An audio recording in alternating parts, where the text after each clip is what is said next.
In the early 90s, the console wars were in full swing with the battle between the two major players at the time, being Sega and Nintendo. But despite this, in 1994, a company would enter the gaming scene, completely flipping everything. Sony burst into the gaming market with the release of their 32-bit console, the PlayStation 1, destroying the competition in the console's lifetime sales.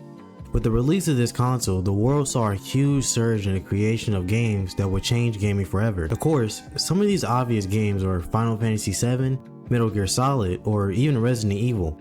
All games that changed what people thought gaming could truly be. This video isn't about any of those giant gaming series that survived to the modern day. There are a plethora of games that were sparks and risks of creativity that didn't survive the passage of time, and this video is about one of those game series. A pair of gems that are relatively forgotten in the modern day, not receiving the praise that they definitely deserve, being the Musashi series.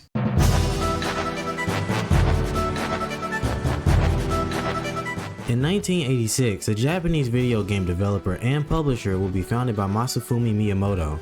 This company would be known as SquareSoft, initially developing games for computers and then exclusively creating games for Nintendo, like the early Final Fantasy series. But later, the company decided to make a major decision. After cutting ties with Nintendo, the company in the 90s decided to develop games for the PlayStation 1, with their debut game for the console being the legendary Final Fantasy VII. Squaresoft would continue to create masterpieces that changed and heavily influenced the gaming industry, but it was during the success of their turn-based role-playing games, Squaresoft tried something different. In 1997, Squaresoft began the development of a game that was completely different from what they had been creating. Brave Fencer Musashi was the product of this creative endeavor into something different for the studio. It was an action RPG that was directed by Yoichi Yoshimoto, who would later go on to work on the Kingdom Hearts series. Yoshimoto was joined by Hironobu Sakaguchi as his executive producer. Sakaguchi is a legend in his own right, being the father of the Final Fantasy series. The character illustrator was none other than Tetsuya Nomura, the person that would go on to be the creator and director of the Kingdom Hearts series. The composer for the game was Tsuyoshi Sekito, who would later go to work on the composition of later Final Fantasy games and other popular titles. The game would prove to be a challenge for the team, with it being something different from what the studio was used to creating, but it ended up being a bit of a passion project for the team. With this game being such a small project, there isn't a whole lot of information on the game and the development itself, but with a bit of searching, there are a few things. Brave Fencer Musashi was a game that, like many other games, was split into two discs. The actual disc for Brave Fencer Musashi and a demo disc.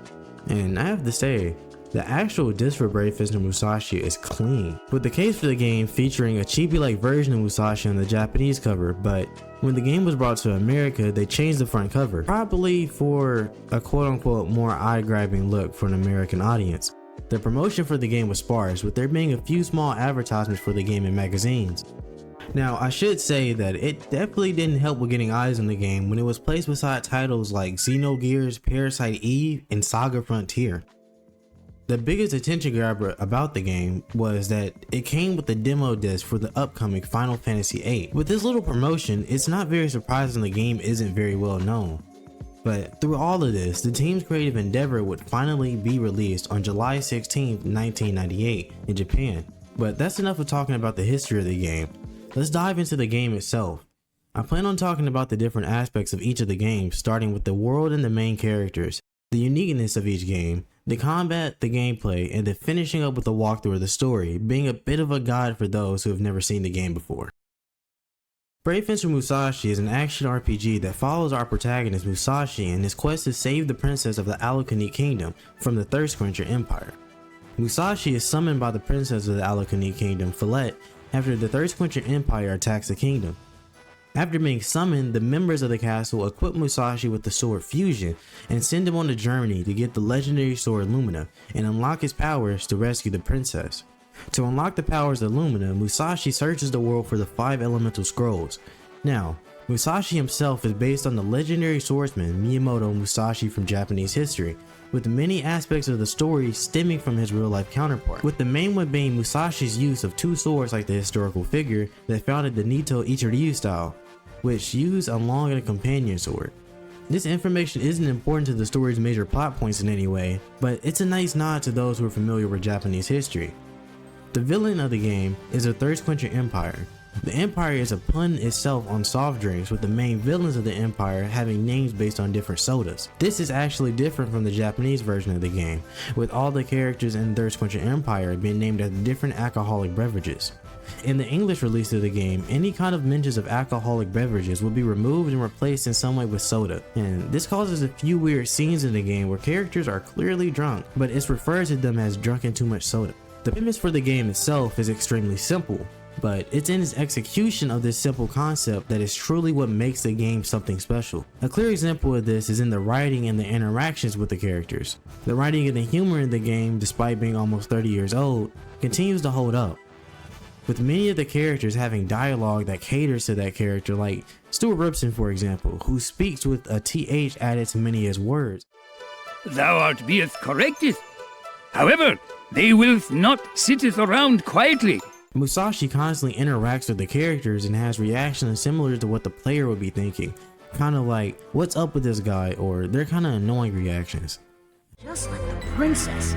Why are all the women I meet like this?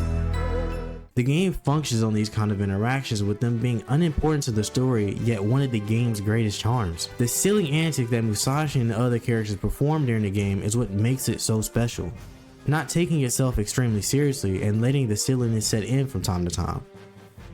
A game that constantly makes fun of the main character's height, has villains defeated in ridiculous ways, and has a funny princess that interacts with the story, you get something that truly stands out in memory.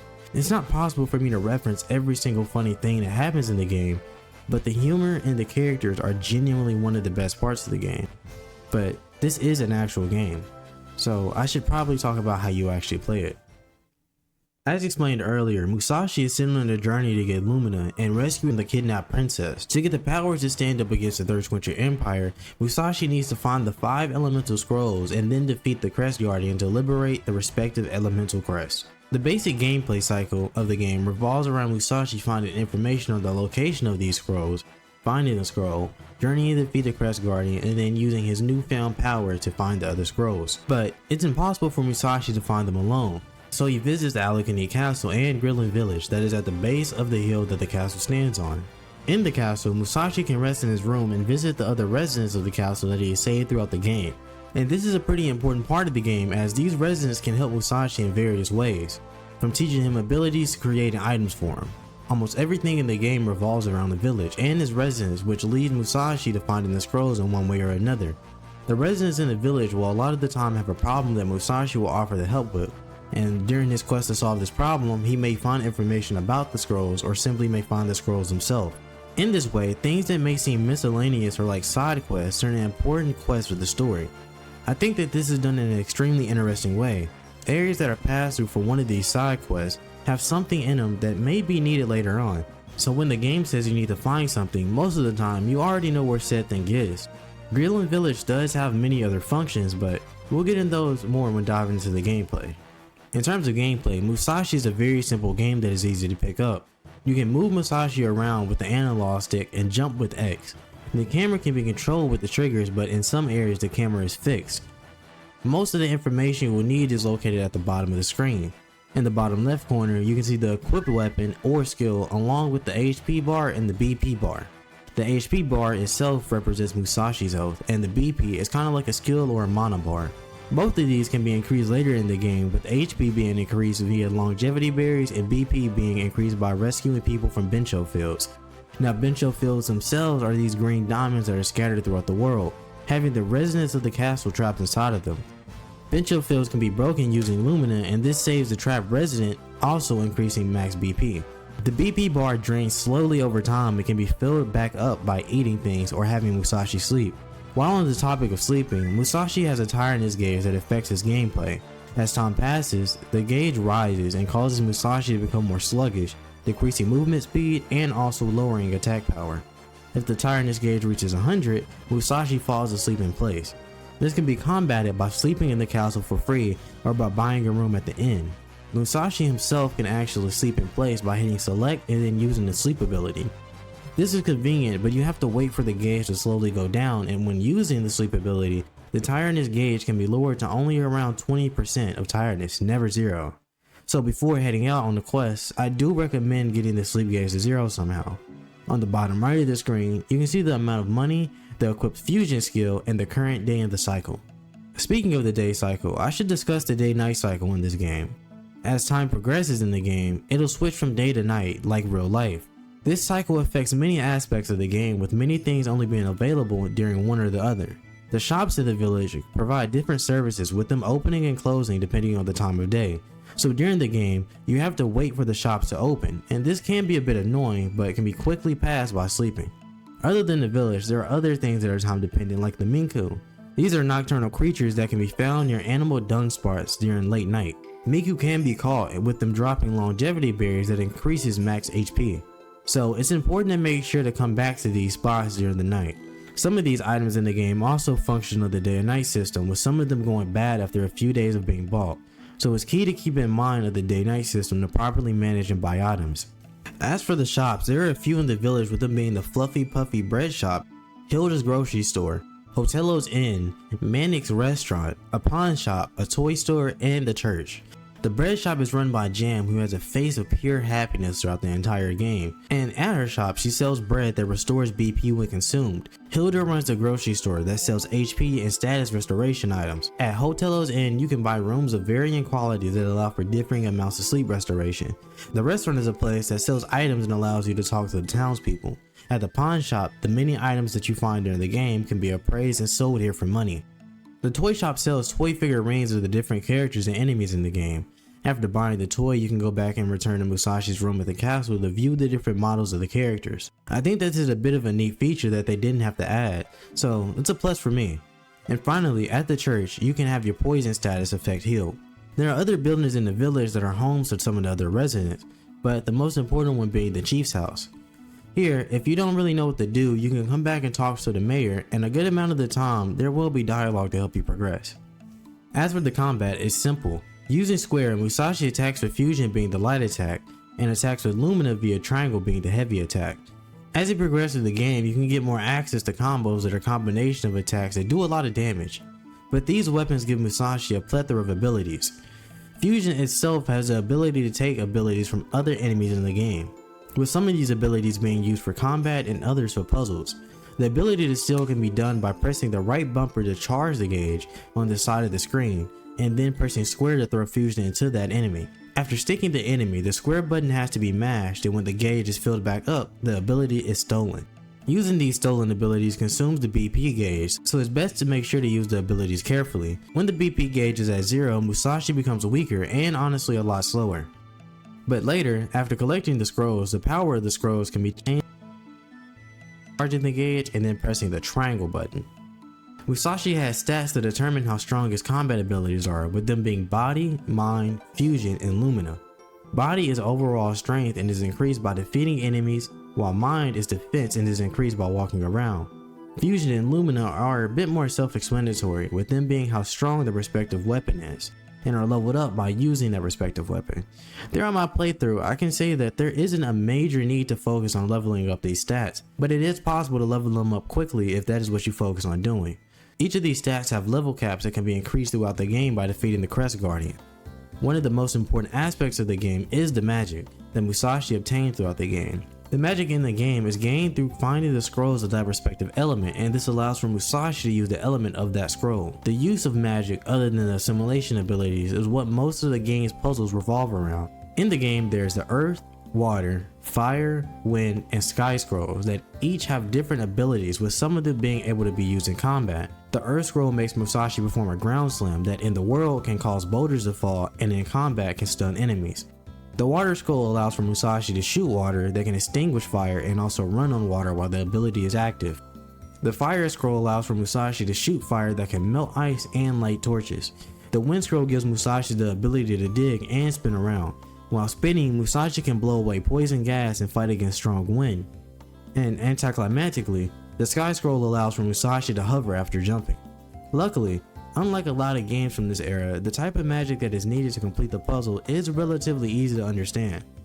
But there are a few instances that can leave you a bit confused on what is needed to be done. The magic scrolls are commonly needed in the boss fights with the Crest Guardians, and with a bit of experimentation, it's pretty easy to figure out what is needed to be done to defeat that Guardian. Now, the Crest Guardians protect the respective scroll, limiting the power of that scroll. and this causes the crest of their respective element to be unusable, which pauses progress. You tend to be able to come across a crest of that element that you can't use before you're able to use it. So when you defeat the Crest Guardian, normally you'd know where to go next. While on the topic, I do want to discuss how interesting the Crest Guardians themselves actually are.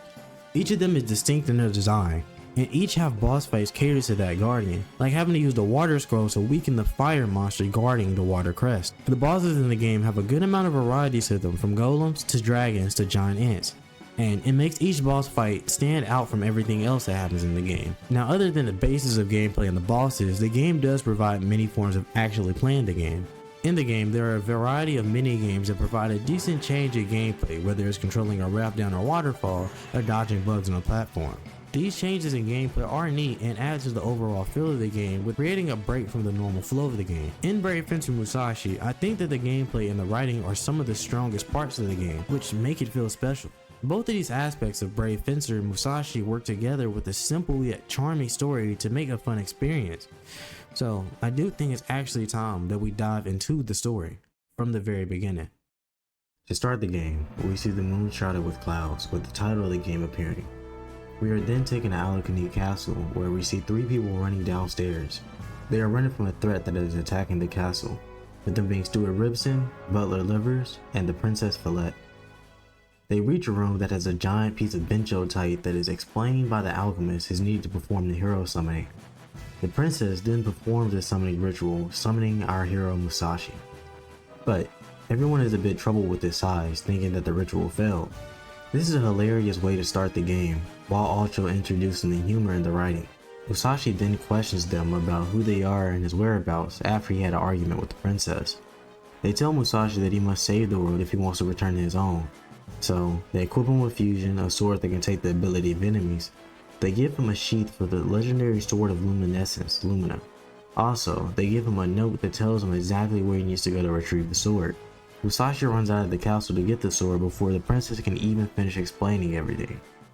This begins the prologue of the game, with Musashi heading to the Spiral Tower to get the sword. This is a good start to the game, allowing for the controls to be learned while running through a stage. The stage also presents some easy obstacles and puzzles to get a feel of how to solve them during the game. After progressing through the forest, Musashi comes to the base of the tower and, with a riddle from the note, raises the Spiral Tower. Musashi enters the tower and begins to climb to the top, fighting through the enemies. The inside of the Spiral Tower presents another easy puzzle of using Fusion to gain the ability to knock down this bell. After knocking down the bell, Musashi is teleported to the top of the tower. After releasing Lumina from its seal, Musashi claims the sword.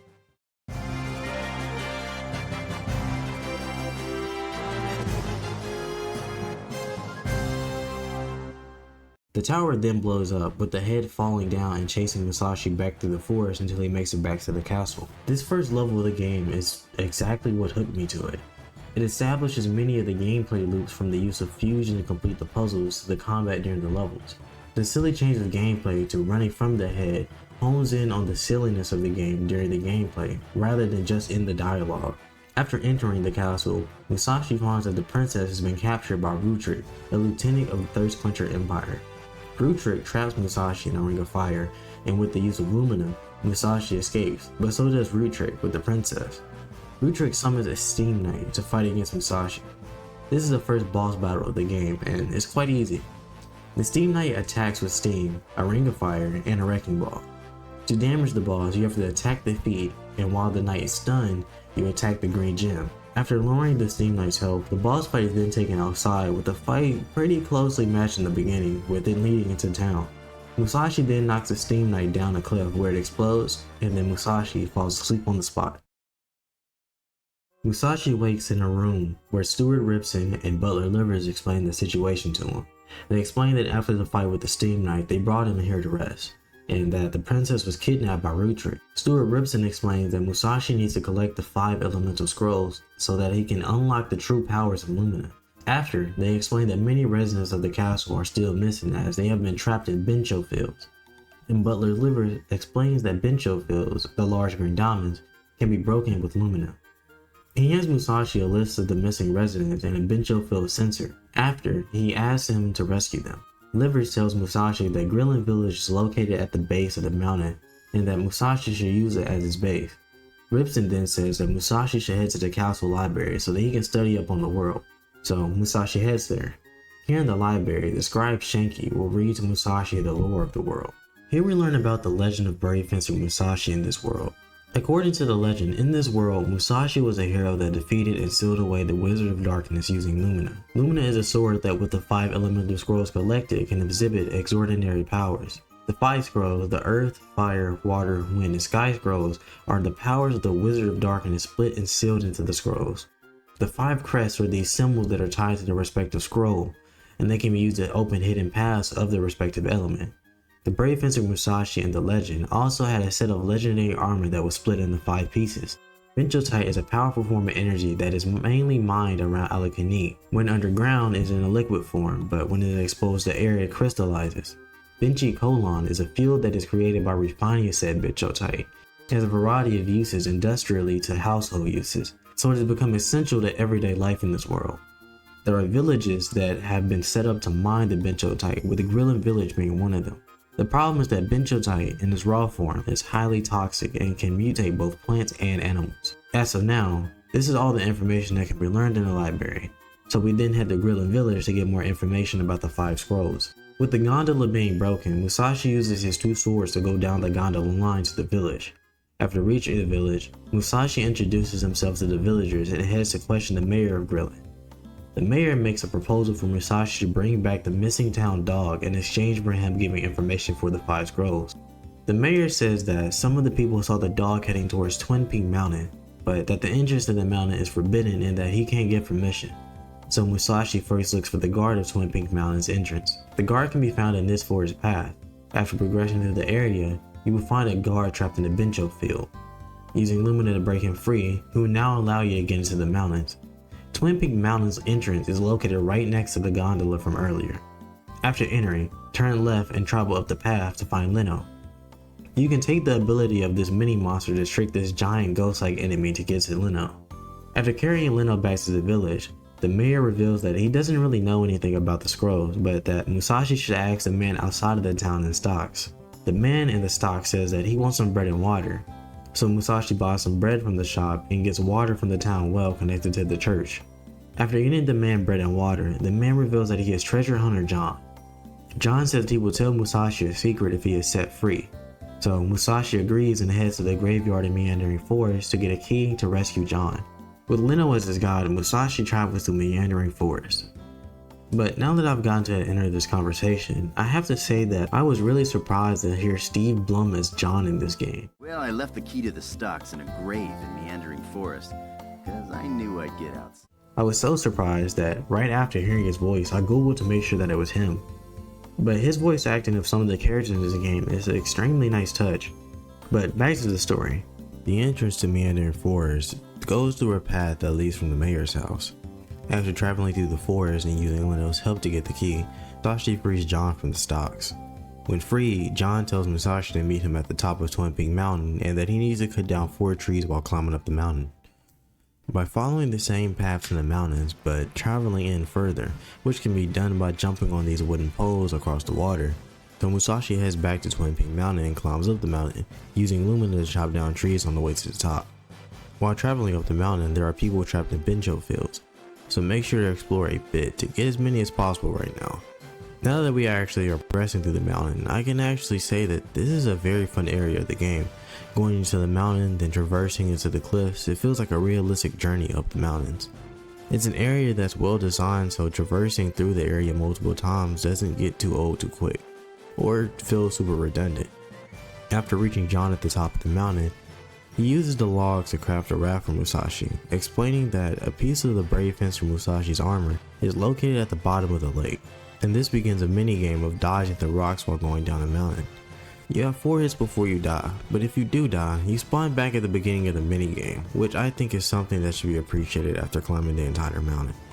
But after reaching the bottom, you come to a cliff above the entrance to Twin Peak Mountains, grab the piece of armor that is in the chest, and then back to the village. And at the pawn shop, you can have it appraised. When it is appraised, it turns out to be the L brace, which allows Musashi to climb certain walls. During the game when Musashi gains the new piece of armor, Musashi model actually updates to reflect the new game piece of armor. It's a really cool touch of detail that shows progression in the game via Musashi himself. After exiting the shop, it is foggy, and the mayor runs to Musashi telling him that the steam wood is broken down, and the entire kingdom is in danger of exploding.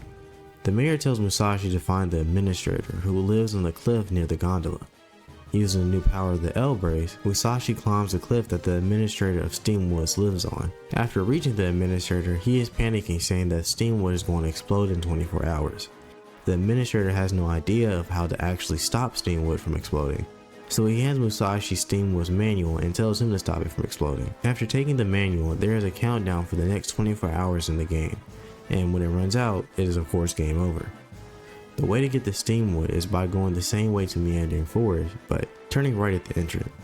After reaching Steamwood, Musashi reads the manual and is in instructions to get Steamwood back under control. To get Steamwood back under control, Musashi has to turn 8 valves in order within the valve timers. To do this, you press the gauge when it rises to the blue part of the gauge. And this initially is easy, but as more and more valves are completed and the gauge rises, it requires better timing. After turning each of the valves within the time frame, Steamwood calms down. While leaving Steamwood, Musashi is met with the administrator. The administrator thanks Musashi and says that he heard a masked man with a cape was the one responsible for causing Steamwood to go out of control.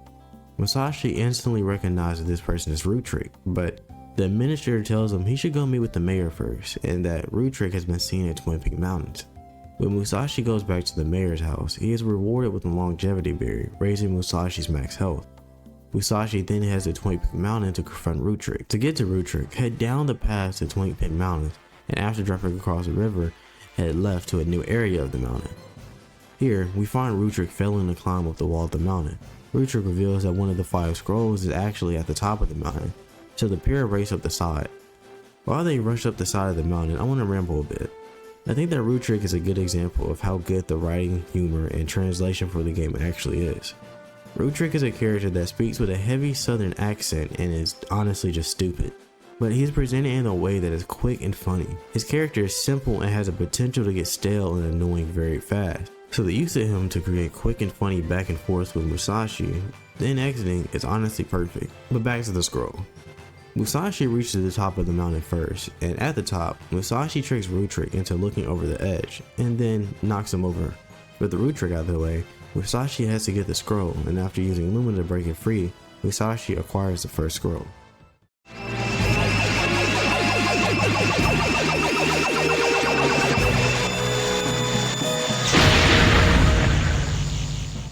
After absorbing the scroll, Lumina comes alive and talks telepathically to Musashi. Lumina tells Musashi that he must defeat the Earth Crest Guardian now, but it doesn't know the location of the Guardian. With Musashi gaining a scroll, he uses his newfound power to return to town. On the way back to the village, Musashi runs into John, and he tells Musashi that he needs to defeat the other Crest Guardians and liberate the scroll so that he can increase Lumina's power. He tells Musashi that the Crest Guardian may have awakened in Hell's Valley due to him gaining the Earth Scroll, and that he will continue looking for information on the scrolls. Musashi thanks him and heads to the castle to find a way to gain access to Hell's Valley. At the palace, Ripson tells Musashi that Hell's Valley remains locked away and requires 4 people to open it, as 4 switches need to be pressed at the same time. At this point, you may have to do a little searching for the missing residents of the castle so that you can get enough people to flip the switches. You can find a lot of people on the mountain and in Meandering Forest, but after gathering enough people, head back to Ripson and he will tell the saved residents to head to Hell's Valley to open the gate. But before heading to the valley, I do recommend saving and buying quite a few healing items before the fight. To get to Hell's Valley, head to Twin Peak Mountains and at the entrance turn right. To get past the spikes, use the tremor power to knock down the boulders to form a pad. After progressing, Musashi reaches the gate where the gate is open so that he can enter.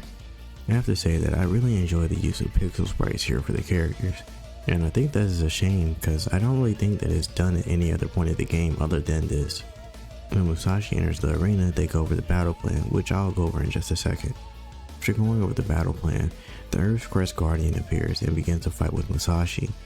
During the fight, the castle residents will load the basket with items like boulders, bombs, and herbs that help Musashi during the fight. To knock down the items in the basket, Musashi needs to use the tremor ability with the bombs and the boulders stunning and damaging the Crest Guardian, so Musashi can actually attack his core. The Crest Guardian has attacks of his own, with it having a tail attack and also a spike that can shoot from the ground. After attacking the Crest Guardian, it will begin to climb the sides of the arena to target the backup. And if it finishes climbing, it will stun the castle's residents and pause them from loading bombs and boulders. It can be knocked down while climbing by using the Tremor ability, so dodge the attacks, use the Tremor to stop it from attacking the backup, and then use Tremor to drop the items to stun the Crest Guardian so that you can actually attack. After defeating the Crest Guardian, Musashi thanks the castle residents and they return to the castle. We then cut to the Thirst Quencher Empire. Here we see the king, Fuhrer Flatsky, upset about Rutrick's failure to get the Earth Scroll.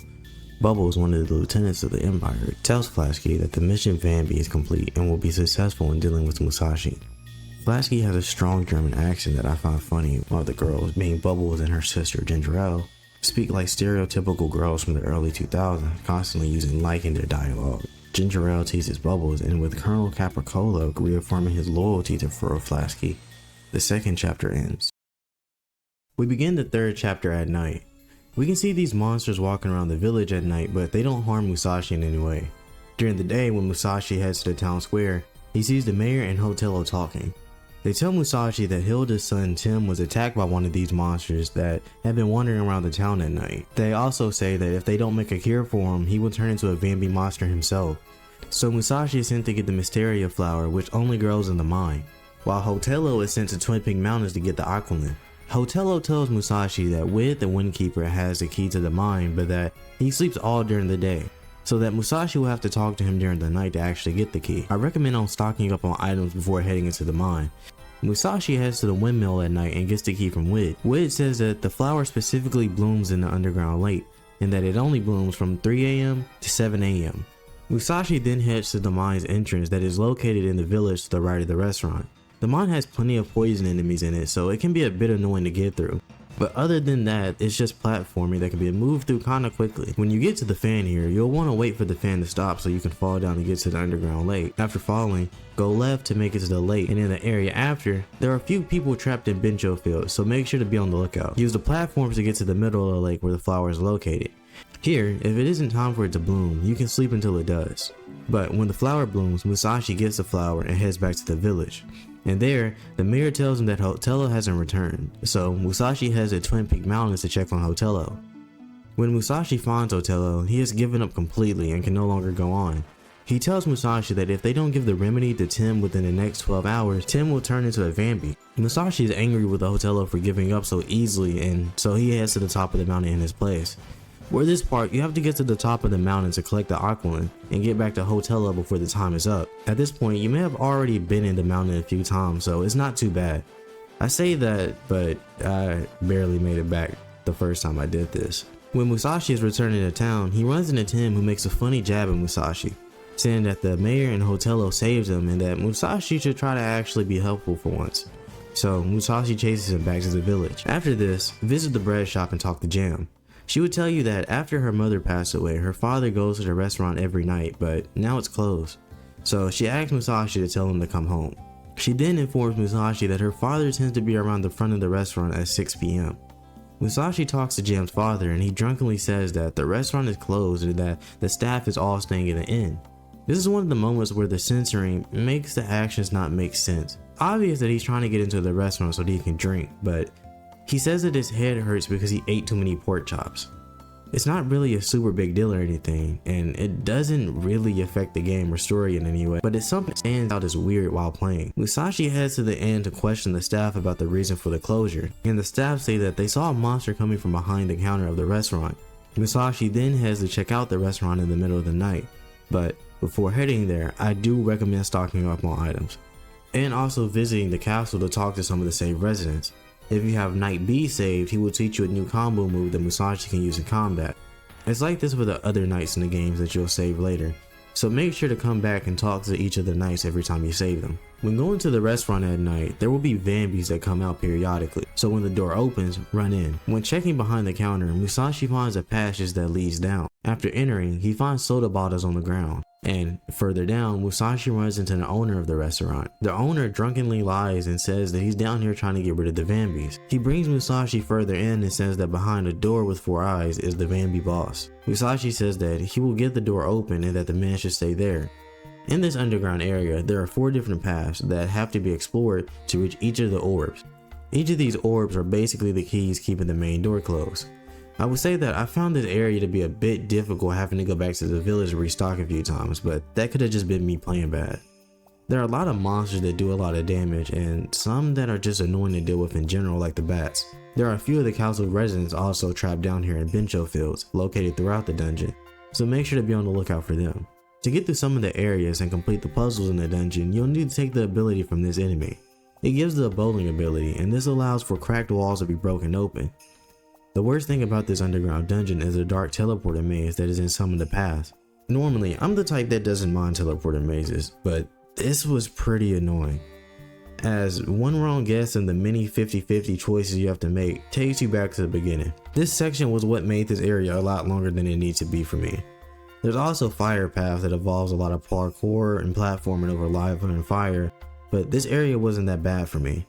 The last area uses the ghost ability from the enemies to see invisible paths. If you know what to do, you can get through most of these areas pretty quickly. But after breaking each of the orbs in the paths, return back to the main door. Here, the old man is gone, so Musashi enters the door. Inside the room, we find the old man. Musashi is confused on where the boss monster is.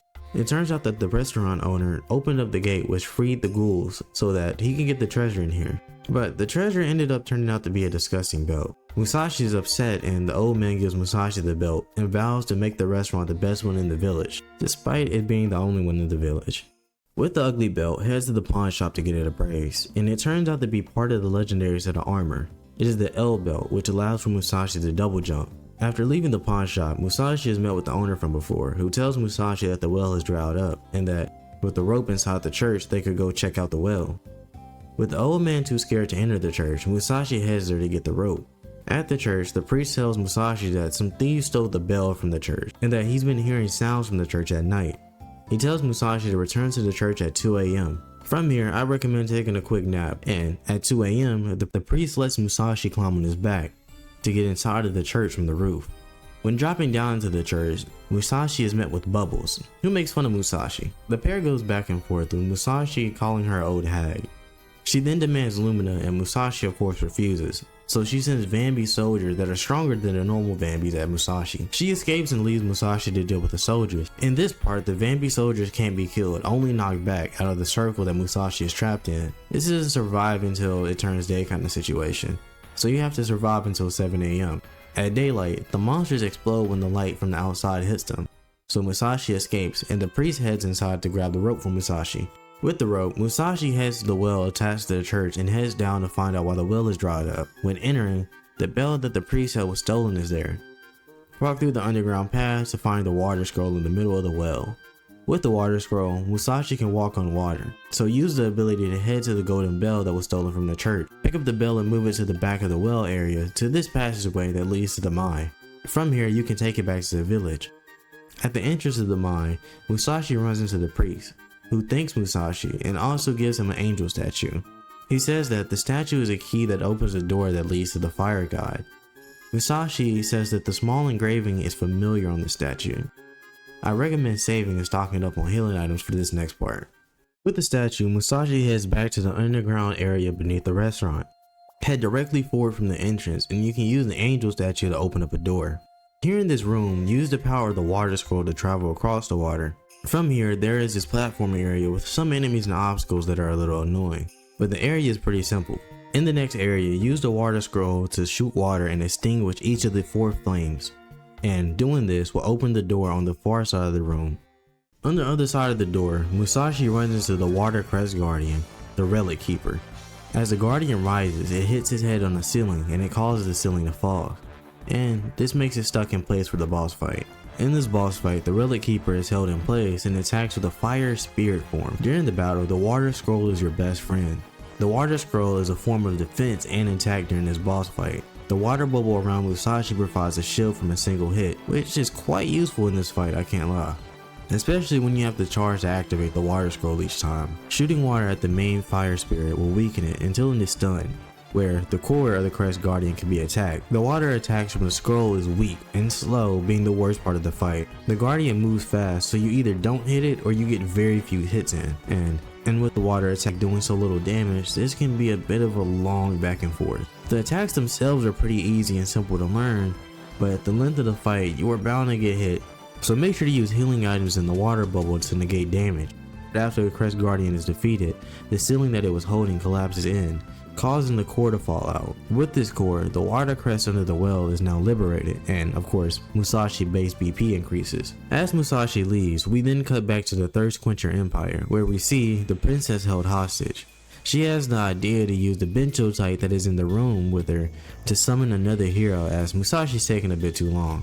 After the summoning, a member of the Thirst Quencher Empire, Topo, enters the room and asks who the young man is. The man answers that he's Kojiro, and that Musashi is his rival and he must challenge him to a duel.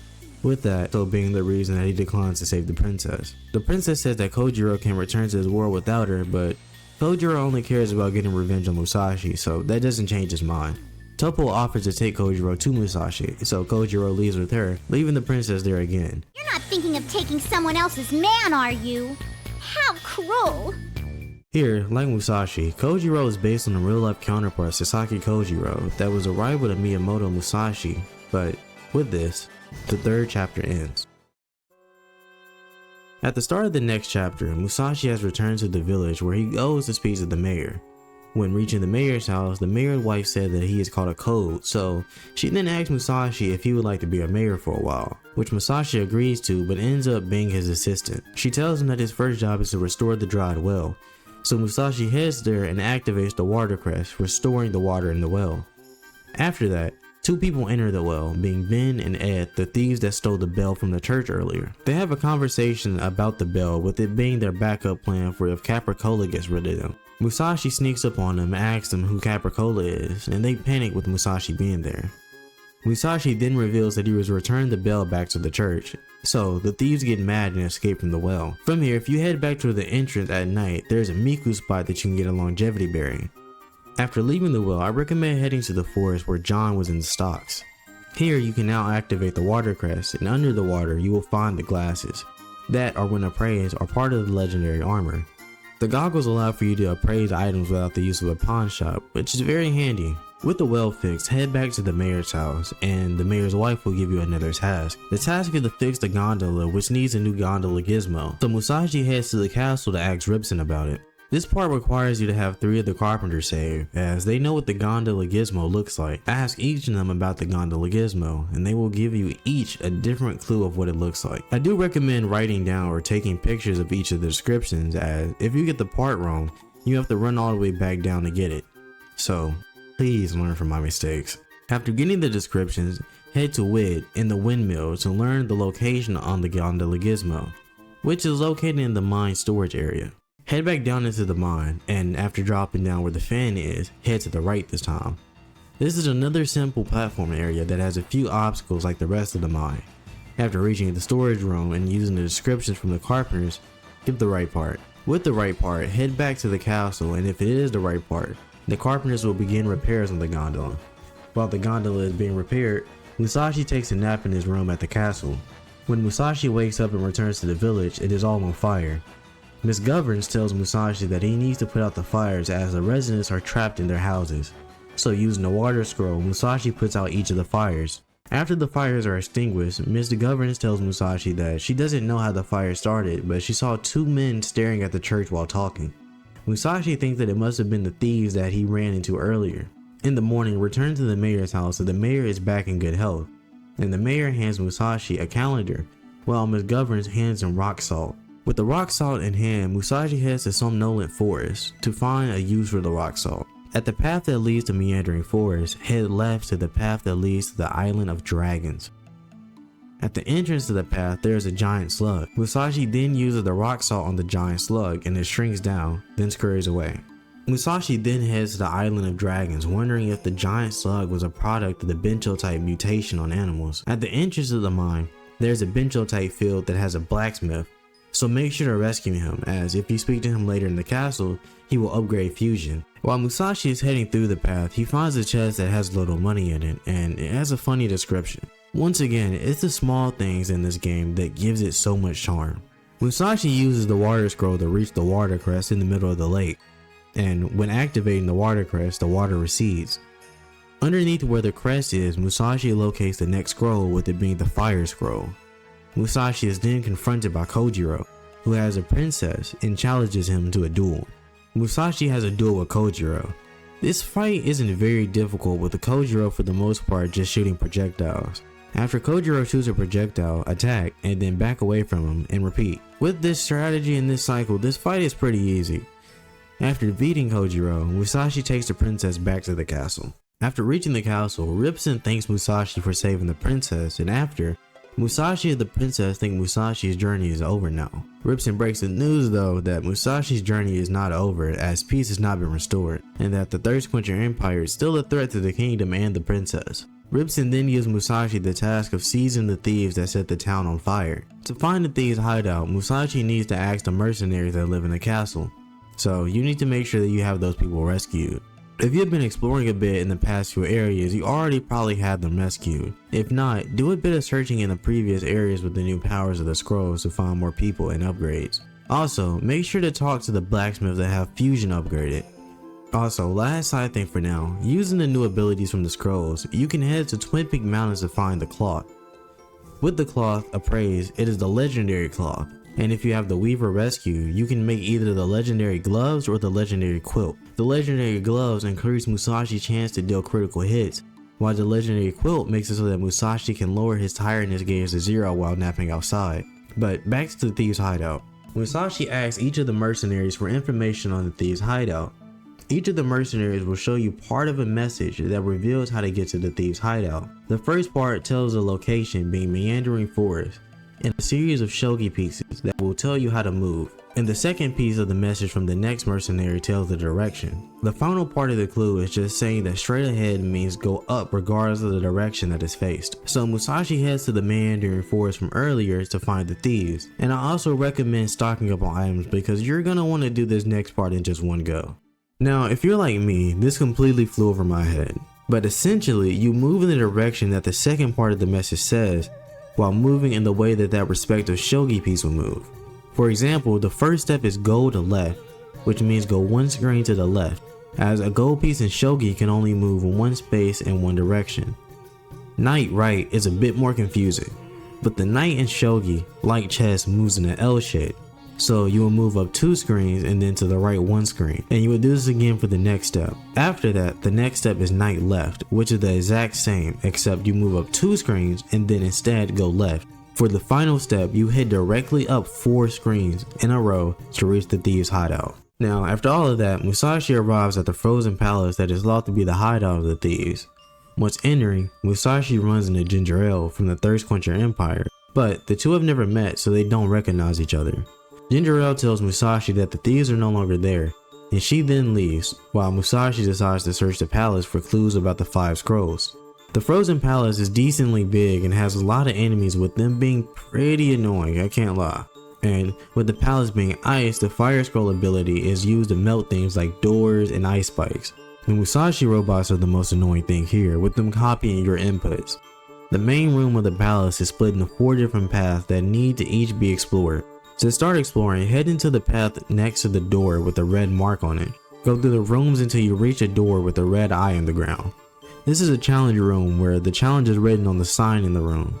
After completing the room, a chest will spawn with a red colored eye that can be used to open the red door next. That's the basic exploration cycle, being to explore, to beat the challenge room, get a new eye, unlock a new area, and do it again to get a new area. There are some areas where you'll need to make use of the enemies to progress, with it being taking their abilities or just having them throw you into new areas. While exploring though, you will come across the legendary shoes that allow for Musashi to walk on ice without slipping, and this also allows for Musashi to progress further into the palace. While exploring the palace, there are some people trapped in Bencho fields, so make sure to get them too. After progressing through the frozen palace and collecting the different eyes, Musashi heads to the main door and heads deeper into the palace. From here, head up the main stairs and light the torches to open up the next door, but I do recommend saving at the memory box by the door.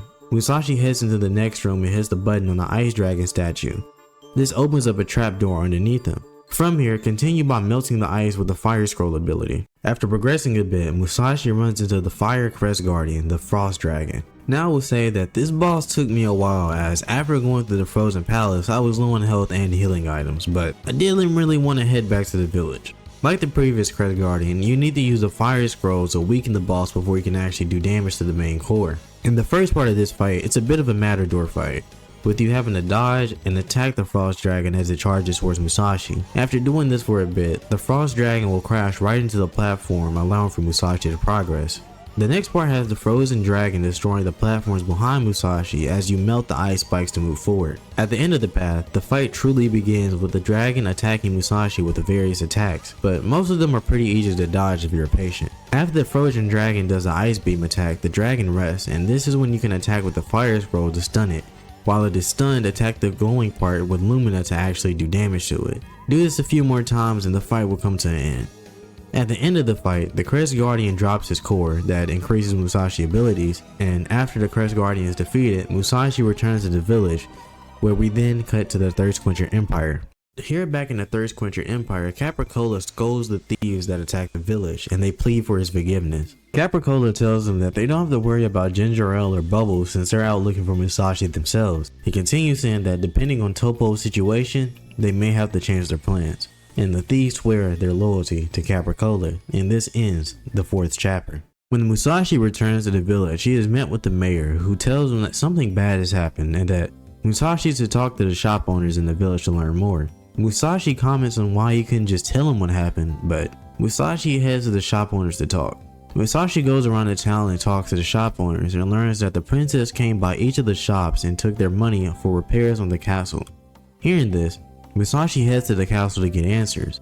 Ripson tells Musashi that the princess has gone missing, and Musashi informs him what happened in the village. They decide to find the princess so that they can prove her innocence, and before leaving, Ripson informs Musashi that the gondola has been repaired. Musashi then heads to find the princess and decides to take the gondola. And at the gondola station, Musashi sees steam, so he heads to Steamwood.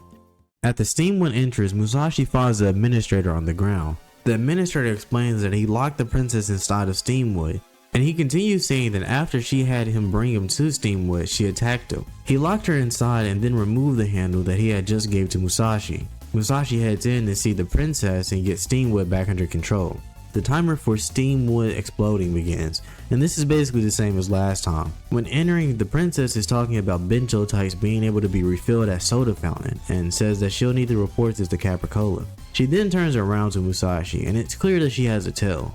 Musashi points out her new tail and begins to pull on it, revealing that it was Topo in a disguise.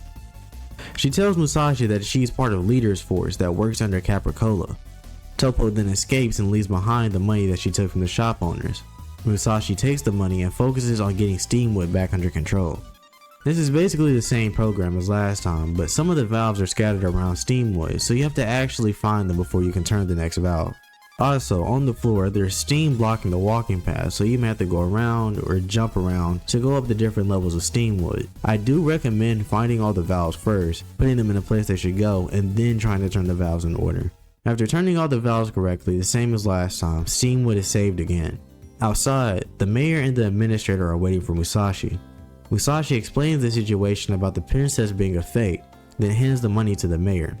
With the princess's name cleared, Musashi continues looking for the rest of the scrolls. So Musashi heads back into the well. There's a side passage here that has a fire crest that allows for Musashi to progress. After activating the crest, it explodes into a tower of fire that destroys the roof, allowing for Musashi to climb up and out. At the top, Musashi finds the wind scroll.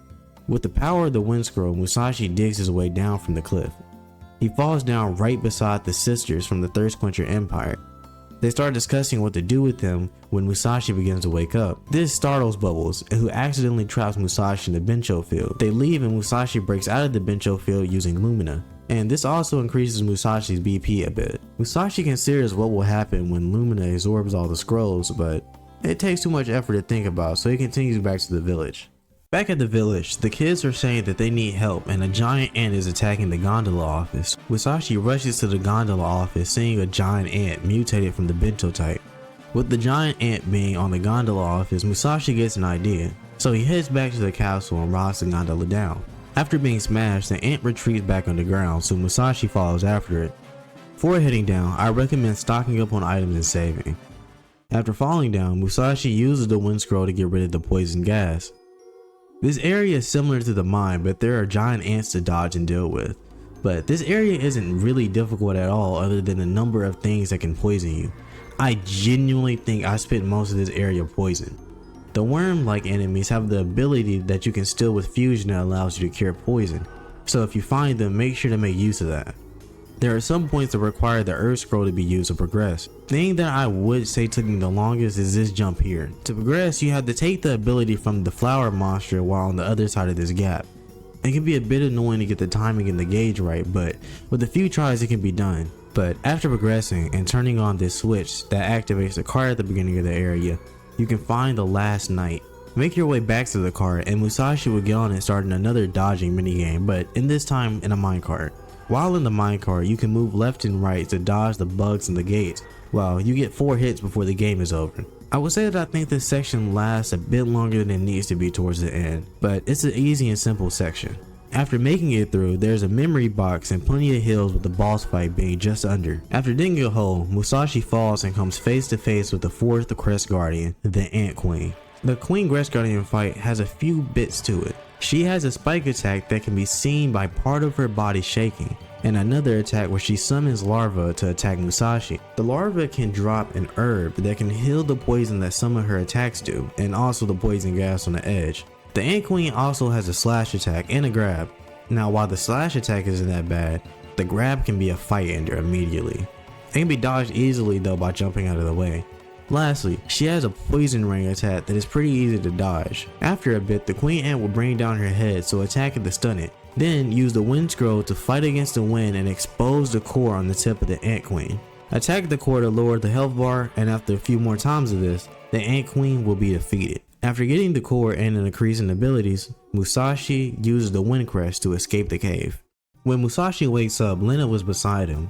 John then comes and talks to Musashi and tells him about a riddle from the ancient scriptures that gives the location of the Sky Scroll. He tells Musashi to prepare well before going to get the final scroll, as there won't be no turning back, and he gives Musashi a final farewell as they must part ways. After noting that something was different about John, Musashi heads back to the village. Make sure to save and stock up on items now because you're about to enter the final part of the game, and don't make my mistake of being underprepared. I recommend taking way more healing items than BP restoration, as BP isn't really an issue at this point. Now with more scrolls, I recommend doing some exploring. Find some of the Minku locations and also look for more of the castle residents. Make sure you've talked to all the castle residents, especially the knights, to make sure you have all the extra combos and attacks that Musashi can get. After you've done everything you wanted to do, head to Steamwood at the beginning of Thursday. You can see the day of the week in the bottom right corner, Sky Day being the next day after Thursday.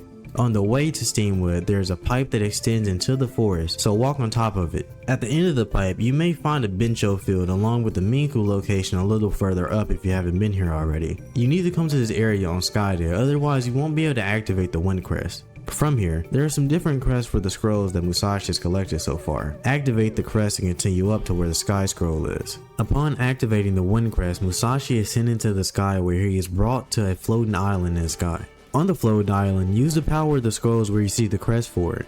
Like using the Earth Scroll to push down on these platforms to progress further up the tower. Use the Water Scroll to reach the door, and then use the Fire Scroll to light these torches. Musashi will then be brought to the top to get the Sky Scroll. After gaining the Sky Scroll, the Thirst Quencher Empire's Soda Fountain appears, which actually turns out to be a floating island.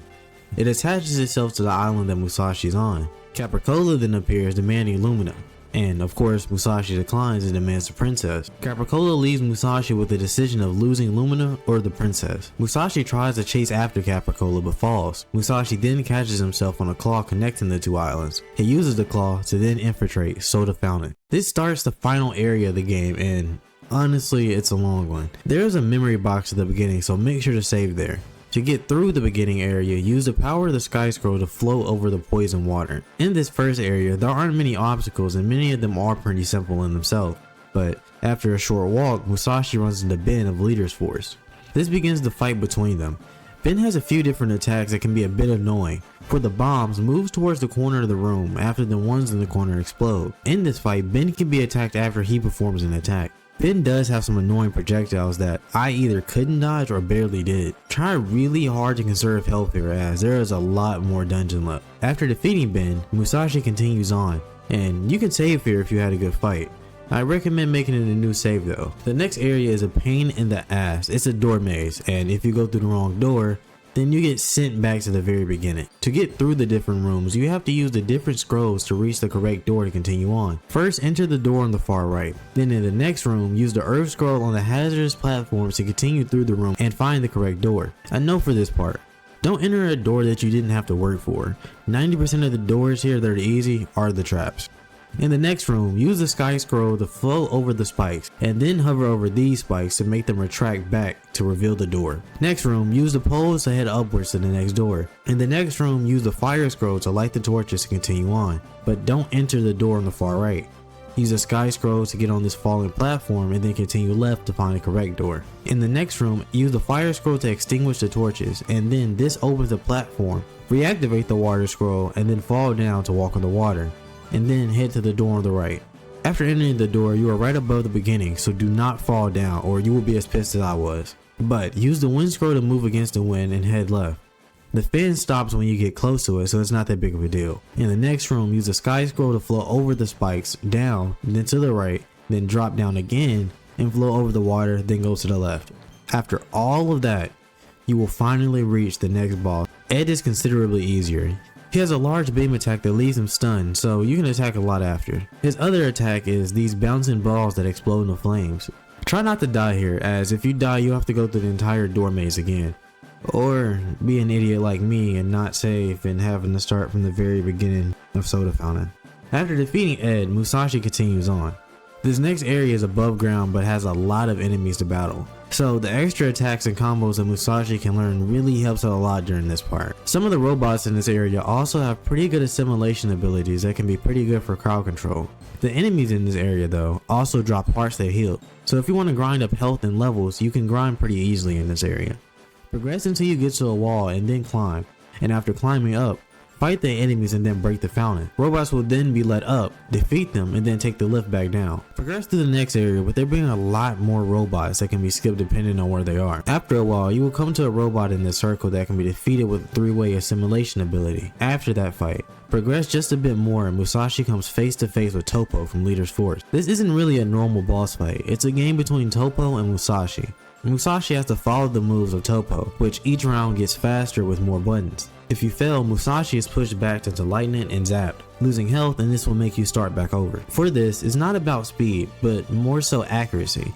So don't try to speed through and focus on hitting the right notes. After defeating Toppo, she reveals that everything up until now was a plan to lead Musashi here. She explains that Leader's Force that works under Capricola was ordered to help Musashi in his quest to get the 5 scrolls, and she continues saying that they didn't have to battle the Crest Guardians thanks to Musashi.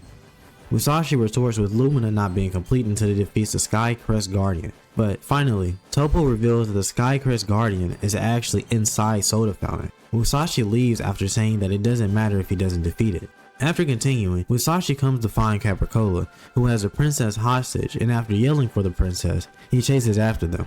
In the next room, Musashi comes to find the final Crest Guardian, the Tower of Death. This isn't a normal Crest Guardian fight like the other one. In this room, the Sky Scroll is always activated and Musashi can float up and down. To defeat the Guardian, simply hit the green oval to do damage. When it's hit, the green oval will change position and will have to be located again. As the Crest Guardian loses more health, more obstacles spawn. For the most part, this is the easiest Crest Guardian. After defeating the Crest Guardian, Musashi gets the core liberating the Sky Crest. Before Musashi is able to activate the crest though, he is stopped by Fear Flasky, who has the princess hostage. Flasky orders Capricola to take Lumina from Musashi, but Capricola doesn't listen to him. Capricola then renounces Flasky and his actions, revealing that he is John the Treasure Hunter, who was originally the prince of the Thirst Quencher Empire before Flatsky killed his parents and took the throne. Retrospectively, this is pretty obvious as both John and Capricola are both voiced by Steve Blum, but this genuinely surprised me when I first saw it.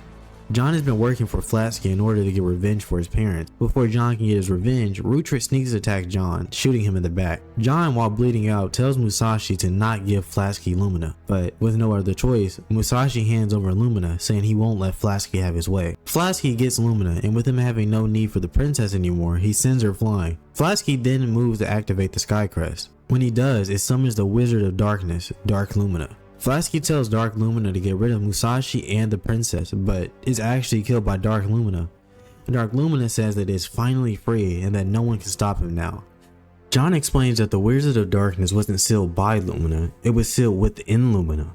So everything that Musashi has been doing has been working to release the Wizard of Darkness. And John realizes that this was the reason that Brave Fencer Musashi had the Crest Guardians defending the scrolls. Dark Lumina then turns his attention to them, and in his final words, John asks Musashi to take care of Leno for him. After, Musashi and the princess escape, with Lumina returning back to Musashi. This turns into a chase sequence with Musashi running from Dark Lumina. They come across Kojiro, who kidnaps the princess again. God, how many times can one person get kidnapped? While Kojiro is ranting about a rematch and getting revenge, Dark Lumina comes behind and absorbs him while sending the princess flying. Dark Lumina is then transformed into a monster that is hell-bent on beating Musashi. After climbing the tower and finding the princess, they discuss that Dark Lumina and Kojiro's personalities must have combined together. Musashi tells the princess to stay there and then heads to the top of the tower to begin the final fight. The monster is Dark Lumina Part 2. It's decently easy when you get the timing right. To deal damage to Dark Lumina, you must use Lumina to attack the gem on his forehead. As the gem on his head is attacked, it will get redder, and when it's bright red in attack, you deal damage to the health bar. For me, the dive attack that can be learned from the final night works really well here. As for attacks, it mainly chases Musashi around the arena trying to grab him and slam him. When you get the gem to bright red, it will jump into the air and slam down, creating shock waves or shoot slightly homing fireballs from its mouth. The basic cycle is to quickly attack with Lumina and then get back out of his range before getting grabbed. Do this until his health bar completed, and this is a pretty easy part. After depleting Dark Lumina's health, it explodes and becomes an egg. Dark Lumina then becomes smaller and white, reaching its final form. This phase is actually a bit difficult with the number of attacks that Dark Lumina has in this phase. Dark Lumina now has various attacks for some of the elemental scrolls while also having attacks outside of that. There are shockwave attacks, slash projectiles, and a clone attack. There is the fire rain, a bola rain, and a wind attack that pushes you off the arena. A lot of these are decently easy to dodge if you keep your distance and watch the attack animations. But there is some devastating damage that can come from these attacks. Most of them are easy to dodge by jumping or running or using a wind scroll to fight against the wind though. The worst attack is the clone attack that I couldn't find a consistent way to dodge, so it's something that you just kinda have to tank I think. The biggest problem with the fight is trying to deal damage. To damage Dark Lumina, you have to throw fusion into it using the assimilation technique, but the window to do this is short, being between its different attacks. With Musashi being locked in a direction while charging the throw, it is extremely easy to miss the throw, leaving you having to wait for another chance. And the thing about that chance can be the difference between winning and having to take another clone attack and die. But take the fight slowly, watching, and try to use every transition to charge up a fusion throw. After Dark Lumina is assimilated, it turns back into an egg that can be damaged by Lumina. After being damaged, it will try to suck Musashi in, but just run in the opposite direction and it'll be fine. But do that a few more times, and Dark Lumina will finally be defeated.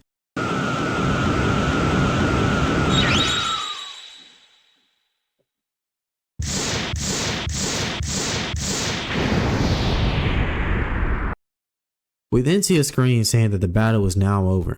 The Wizard of Darkness was defeated and sealed back within Lumina by the brave Fencer Musashi. But unlike last time, the truth about the wizard being sealed within Lumina will be spread throughout the land by telling a new tale of the legendary brave Fencer Musashi.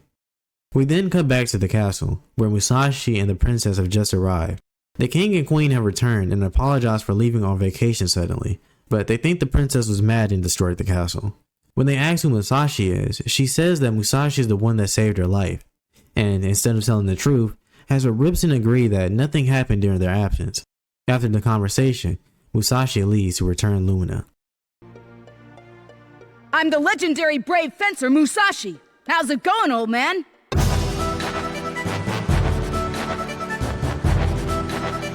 With that stylish ending, we have the end to Brave Fencer Musashi. Brave Fencer Musashi is something that is genuinely special.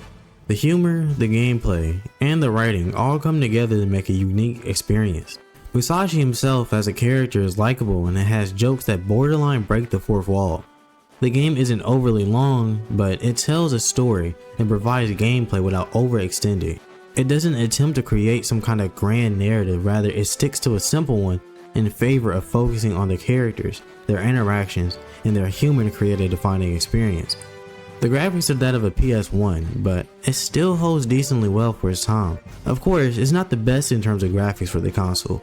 It doesn't hold a candle to Final Fantasy IX obviously, but it does have graphics that match the style, the gameplay, and the writing overall. The gameplay is well thought out to be another aspect that remains memorable. For the gameplay being something akin to like a Legend of Zelda game, the team tried to implement different aspects to make the gameplay different, yet still fun and engaging. With a time system or the use of the 5 scrolls to solve the different puzzles in the game, it remained engaging without having to overly think about how to progress. Now, while I spoke on this at the beginning, the game can be a bit directionless at times. There are the Musashi thoughts that are in the menu, and you can talk to the people to try to figure out how to progress in the story. But there are times where you can be completely lost on where to look, with there being a decent amount of areas and size.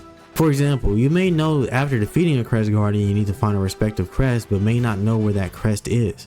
This is one of the weaker parts of the game. While I will say it doesn't happen very often, and to me it kinda comes with the territory of playing other games. And I should say that if that's the biggest critique I have of this game, that should kinda tell in of itself.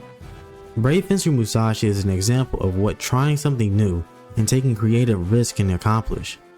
But despite how much I praise the game, it was a game that didn't sell extremely well, and it would be unsure what would even happen to the IP.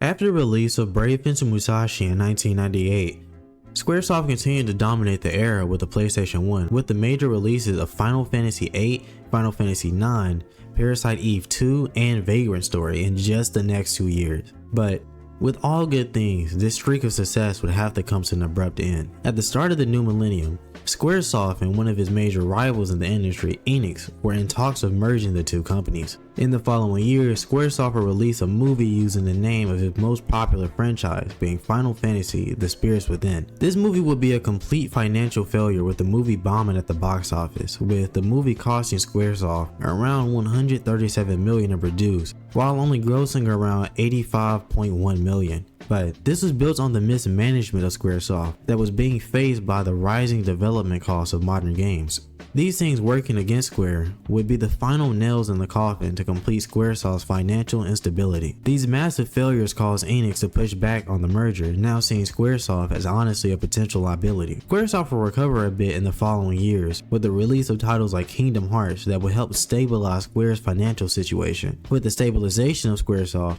Enix would now want to continue with the merge of the two companies. The companies would finalize the merge on April 1st, 2003 to become a massive developer and publisher, Square Enix.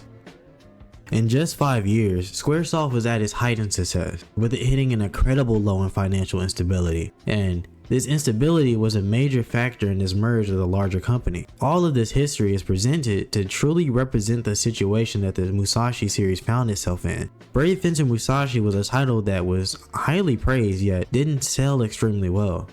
A game that didn't sell well, being over 5 years since its creation, and the company that created it now being merged and under different management, Brave Fencer Musashi had to be completely forgotten. Yet, it wasn't.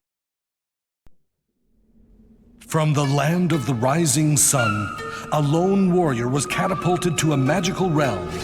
It was a world on the brink of catastrophe, and its people called desperately for a hero. Now, only Musashi can thwart the mad designs of a ruthless corporation. One man, one chance, one destiny. Musashi Samurai Legend would be announced with the trailer of the game airing in 2004. The game would burst into the world with its stylish trailer with little information about the game itself. Information on the development and the lead up to the game is very sparse, with one of the few things being of note is an IGN interview of all things. The interview involves members of the development team being Yoichi Yoshimoto, Takeshi Tokita, and Hiroyuki Miura. In the interview, SquareSoft must have had them by the neck. All of their answers are very short and reveal almost no information about the game. The main thing of note from the interview is them saying that they wanted to create a sequel to Brave Fencer Musashi for a long time, but a business issue prevented it. This could be referring to the financial stability or something with the merger of Enix. The rest of the article is pretty cut and dry, but I'll leave it in the description if you want to check it out. As slightly mentioned by the interview roster, some of the key people that worked on the first game returned for the development of the sequel. Musashi Samurai Legend would have Yoichi Yoshimoto return as a director, with Tetsuya Nomura, now a legend from his masterpiece Kingdom Hearts, returning as a main character designer. But with the increase of team size, there are many new developers that came on the project to create the sequel. Like the first, there isn't much information on the actual development process. I think that this is a case because of how small the project actually was compared to other Square titles. The team focused on bringing Musashi into the modern age with a dive into stylized cel-shaded graphics while making the gameplay center around more action than the first game. For the intro animation, the team partnered and worked both with Gainax and the Surfer Coasters. The Surfer Coasters are a Japanese surf band that started in 1994 that brought a unique sound to the game. But all of this collaboration and effort will come to be released on March 15, 2005 on the PlayStation 2. Now, other than the development, the key thing about this game's release is the widely mixed reviews and reception. Both major game reviewers and actual players were mixed on their thoughts about this game. And that division is what this game is mainly talked about on the internet in the modern day. But that's enough dancing around the game. I want to break down the game with a modern lens comparing it to the first game, to understand if it's an unappreciated gem like Brave Fist or Musashi, or just as trouble that everybody says.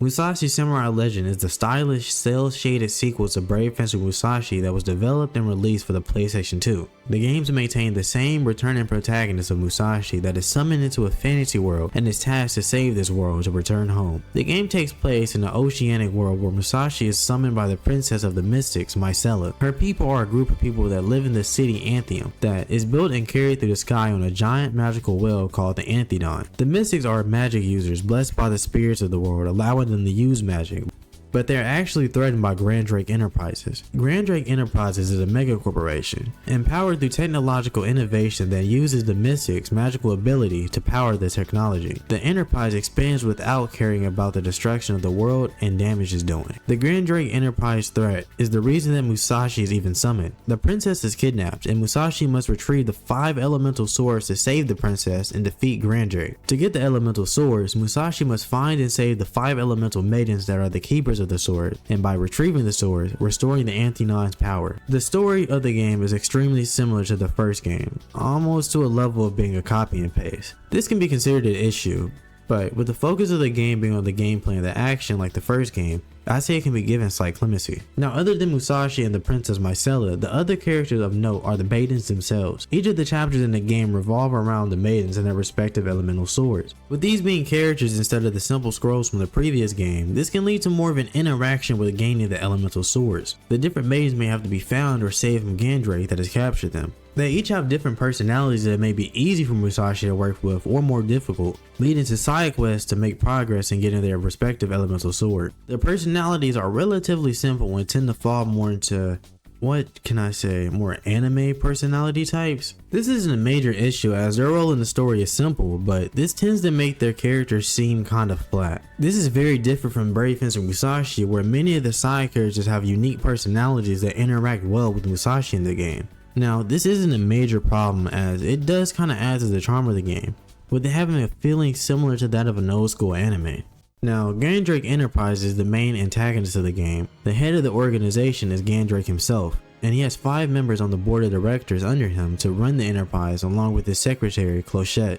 The board of directors have 5 members that each fall into their respective anime archetype, like the genius brat, the battle-crazed older man, a man that's just kinda dumb, the mysterious type with unknown goals, and the edgy evil type. Each of these characters actually work pretty well as, characters and entertainment in the game. Near the meetings of the game that take place in between chapters, they argue and bicker with each other in ways that work due to their personalities. They are simple characters, but I can say that I do like them as antagonists. Now with the big boss of the game himself, Gandrake, he is the definition of an ore farmer if I'm being honest, with him sitting stylishly most of the game, and when he does appear, he does it in the coolest way possible. It's pretty obvious that Gandrake takes inspiration from the Sephiroth type, really just Sephiroth entirely. He is strong, cold, cruel, and calculated, and has the traits of a good antagonist. The only gripe I have is that just like Sephiroth, he doesn't do anything for most of the game until the very end, but other than that, he's a pretty good antagonist. Other than the characters, the entire feel of the game is stylish and has that old school anime feeling and aesthetic. For starters, the style of the game itself is the most apparent thing. The game is styled in this beautiful cel-shaded kind of art style that gives the game a unique look that both establishes and builds on the feeling of the world. The cel shading works to give the game more of an animated look, differing from the realistic look that was becoming more popular in the 2000s. In combination with the opening to the game, the art style makes the game feel like you're playing an early 2000s anime, with this being one of the biggest draws of the game. The UI has a unique feel, adding to the presentation of the mechanics, while also making using and changing abilities feel, for a lack of better terms, mechanical. The mechanical UI contrasts the natural aesthetics of the mystics. This is kind of the dynamic for the game, with the mystics being on the side of nature and preservation, but Gandrake being on the opposite of mechanical industrialization at the cost of nature. The other thing going for that old school feeling is the rough voice acting. You're the one who doesn't get it. You honestly think you can pull that off? Gandrake will own you. Do you have any idea how worried everyone was when you disappeared the first time? I know. Now, if you're like me though, the cheesy old school voice acting is charming, but I would say most people probably don't. In the game, it's not just one or two of the characters, it's most of them that have pretty rough voice acting. And it's not in the same way of the first game. It's kind of like how a lot of old school anime had rough dubs. While I do think the voice acting is pretty bad, I don't think that is a reason to disregard the game completely. Like I said earlier when discussing the maidens, some of the characters tend to fall completely into a character's archetype, but those characters tend to be entertaining because they're so deeply in that archetype. For example, Sensei Mew is the definition of the old wise teacher archetype. Yes, Anthium, home of the mystics. And I would say that Sensei Mew was actually pretty entertaining despite how little he was actually in the game. Last thing on the voice acting. I played the game on an emulator and I don't know if the emulator is what caused it, but sometimes when the characters would speak, it would just come out of one ear. Someone so young and handsome. Yes, you'll do nicely. What? Are you? Yep, I'm fine. See, I can't. It's not a big issue, but it's definitely noticeable when you're playing the game. The biggest character focused problem in the game is honestly Musashi himself. In Brave Fencer, Musashi as a character is rash, hot-headed, funny, and stands out from the other distinct personalities in the game. In Musashi Samurai Legend, he's become the standard anime protagonist. He has a tough, never giving up attitude, a calm personality willing to help those in need, and is overall just a little dumb. This is the standard for basic anime protagonists that tend to play anime though. This typical personality that Musashi has been reduced to makes his character seem flat and honestly a bit boring in some parts of the game. For example, Musashi in Samurai Legend is the type to do things correct without any dirty tricks, while Brave Fencer Musashi is the complete opposite, willing to trick the game's villains in ways to actually add comedic effect to the game. In the sequel, Musashi is more predictable, with its actions always going to fall back on his basic stereotype. While in the first game, you may be genuinely surprised by Musashi's thoughts, actions, dialogue. This major change in personality is what I think may be one of the biggest issues with the game for people who enjoyed the first. There are other things that alienated many people that were fans of the first game, but I'll get into those in just a second. The gameplay is similar to the first game.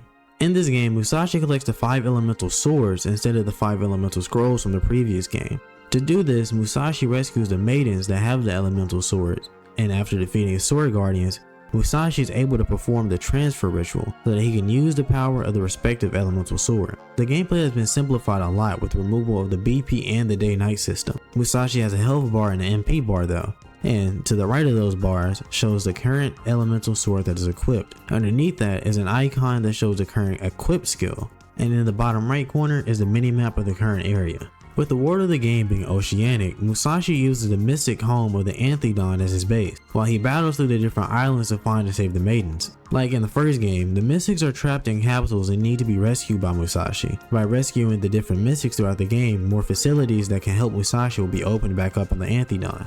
There are shops that sell healing and MP restoration items, but there are many shops that overlap in the type of item that they sell. There's also an accessory shop that sells various accessories for Musashi that can improve his stats. There's a scientist that can use the scraps that Musashi finds to create new items, as well as a library to read up on the lore and the concepts of the world. There's a blacksmith in the Anthium that can use magic alloy that Musashi finds in his adventure to upgrade Musashi's katana. At the appraiser, the unknown items that are collected during the game can be appraised, and so at the arena, Musashi can take on various battles for different types of rewards. But during my time playing the game, I didn't really use the arena as the rewards are kinda just eh.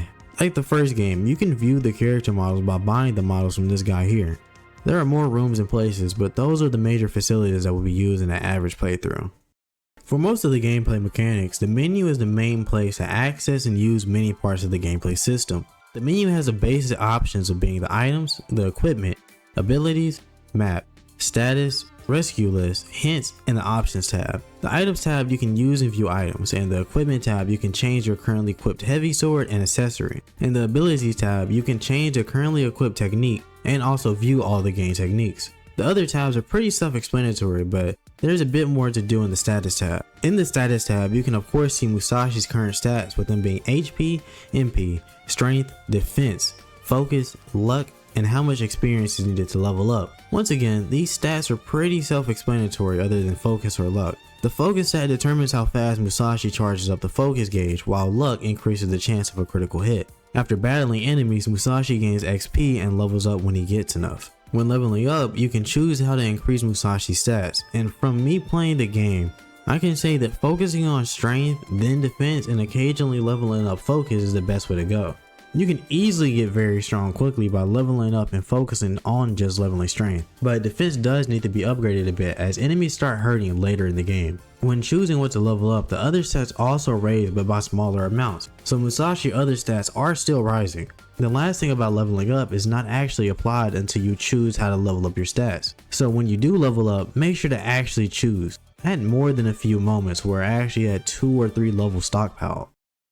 During the development of Musashi Samurai Legend, the focus of the game moved towards a more action-focused approach to the series. So while there are a few puzzles, they aren't the center of the gameplay like the first game, and this causes them to be simple to solve. The combat for the game remained quite similar, with Musashi attacking using a long sword and a katana. The light attack uses a katana while the strong uses the elemental sword or just a heavy sword. This game does not feature combos that mix light and heavy attacks together, but there's a basic combo string using light attacks. There's a block that can be used to negate damage, but it only blocks the damage coming in the direction that Musashi is looking. So if you're blocking and looking the wrong way, you will get hit. In combat, the elemental swords work the same as the scrolls in the previous game. They can be used to stun or damage enemies in battle, and in this way, I can say that they're actually better than the scrolls from the first game. In the first game, they could actually be used in battle, but were low in damage and speed compared to just regularly attacking. With the elemental swords using MP in this game, the attacks come out quickly, not having to be charged. They also deal a good amount of damage and are able to hit multiple enemies at once. Other than the elemental swords, Musashi has various techniques that can be used while attacking. These techniques are an important part of the gameplay during the battles. There are 4 different types of techniques: fundamental, secret, defensive, and ascetic techniques. Each category improves a different part of the battles. Fundamental techniques improve the basic aspects of Musashi's battle mechanics, with it including things like the basic combo string, the 300 spin attack, and the sonic thrust. The key thing is that these don't require MP and can be spammed, with them doing quite a bit of damage quickly. The secret technique is a decent portion of combat. These are techniques that can be activated to perform various different attacks, but all of these attacks do use MP to be performed. But both fundamental and secret techniques can be used to cancel the end of the basic light string for extra damage. Defensive techniques are upgrades to Musashi's block. The ascetic techniques are abilities that enhance Musashi's abilities at the cost of continuous MP drain. While all techniques have different uses, they are gained in the same way. Musashi can lock on to one enemy, and while locked on, the focus gauge will rise. When Musashi is attacked while the focus gauge is full, he will have an exclamation mark appear above his head, and then a button pop will appear. If the button pop is inputted correctly, then Musashi will counterattack, learning the technique. I think that this is an interesting system for gaining attacks. As I was going through the game, I would see if each new enemy would have a new technique for me to learn. This system does improve encounters with new enemies, creating a sense of progression and experimentation. There are a lot of different techniques with various effects that allow for a bit of experimentation in battle. For a more hack and slash action Musashi game, there's a decent variety of enemies that each have their own different types of attacks. Of course, many of the characters are the same, just being a different color model, but I would say that this is pretty normal for these kinds of games. There are a few different changes in the gameplay in some areas of the game. There are parts with Musashi riding a motorcycle and other vehicles, but there are decent breaks from the gameplay loop. One last side thing about the gameplay. is that there are many escort missions and parts like that in the game. After saving many of the maidens and the princess herself in the game, Musashi has to pick them up and carry them to a location leading back to the Antheum. While holding the maiden, Musashi may have to deal with enemies and jump around platforms, which can be a bit annoying. Musashi can attack while holding the person, which is a little funny the first time you see it. He has a frontal attack, and he can also throw the person in the air and then perform a spin attack before catching them again. Now that I've discussed the combat and the aspects of it, I have to talk about the bad, and sadly there's a lot of it. The combat is honestly, from what I can find, is the biggest problem with the game. The game is an action-focused game when compared to the Zelda-like gameplay of the first, but the issue is that it's a lot of half-baked ideas. There are good ideas, but definitely half-baked. For starters, Musashi moves around quite slowly, and this makes the game feel extremely slow when moving through areas and also while in combat. This is highlighted more with there not being a dash, dodge, or run button, only a block in combat. After an hour or two, the combat can feel simple and moving at a snail's pace, and this is especially so when you have the escort missions. The second thing is the lack of actual combo attacks and strings. Musashi has a basic light attack string, with that being the only string in the game, and while the end of the string can be canceled into a single technique, that's it. There are around 40 different techniques in the game, but there's no way to combo them together. Some of the techniques in the game are just better than others, so even if that technique has an effect like stunning enemies, there's no point in having it equipped when you can only use a single technique at a time.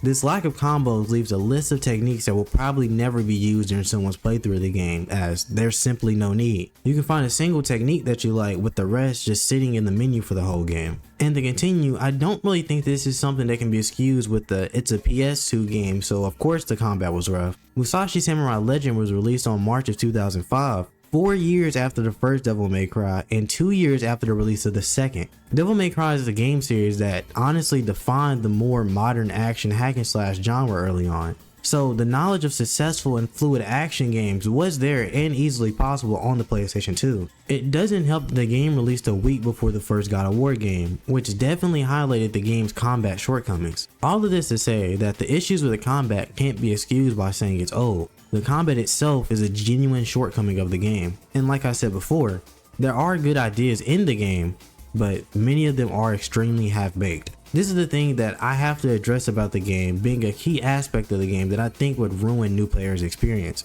I do think that this game is worth playing. I would even say it's a good game despite its rough edges. But with most of the gameplay explained, I want to go through the story that all of these gameplay mechanics come together to tell. Our game starts very similar to the first game, with the princess performing the summoning ritual. While she is performing the ritual, a guard is quickly defeated and a man enters the room. The man is from Gandrake Enterprises and is here to kidnap Princess Mycella. After she disavows the way that Gandrake operates, she is kidnapped. We then see a flash of light crashing into the ground, with the boy being left where the light lands. The gameplay starts a week later, where we see the boy, Musashi, in the forest being trained by Sensei Mew. Sensei Mew explains that Musashi has been trained for the past week and that he is about to give Musashi his final test. The final test is a tutorial for the game, doing a pretty good job of teaching the basics of the game. After Musashi completes Sensei Mew's puzzle, he is rewarded with the Great Ore, which is the first heavy sword of the game. Sensei Mew explains that he found the ore next to Musashi when he first found him asleep in the forest. Mew upgraded the ore and returned it back to Musashi. When I first came across the Great Ore, it didn't really make any sense to me, but there is a reason for the heavy sword being a Great Ore. In Japanese history, Musashi carved a sword from an ore, and he used it in his duel between his rival Kojiro, which Musashi won due to having a slightly longer reach with it. Like the previous game, this is a nice nod for those who are familiar with Japanese history, but it's not necessarily important to the story. After completing the tutorial, Mew reveals to Musashi that he was summoned by the Princess of the Mystics, Mycella, who has been captured by Gandrake Enterprises. He tasks Musashi with rescuing the princess using the skills that he has learned over the past week. So Musashi heads to a tunnel that leads to a place where the princess is being held. In the tunnel, Musashi finds a motorcycle and he uses it to travel through the tunnel while battling through Gandrake's forces. There are plenty of chests inside the start of the tunnel and the end, so make sure you get all of them. This part is quite easy if you charge up the sword to deal more damage to the enemies. After reaching the end of the tunnel and exiting, Musashi is faced by a giant fortress guarded by Gandrake forces. Musashi battles through the hordes of enemies and reaches the entrance. There are a few enemies on the inside of the fortress, but after defeating them and reaching the top, Musashi finds the princess. Musashi releases the princess and catches her, introducing himself to her, so she recognizes him as the legendary hero, Musashi. She then passes out, so Musashi decides to escape with her. They reach the roof where Marcella wakes up, so Musashi puts her down. While Musashi is checking for their way to escape, Marcella is captured. What the?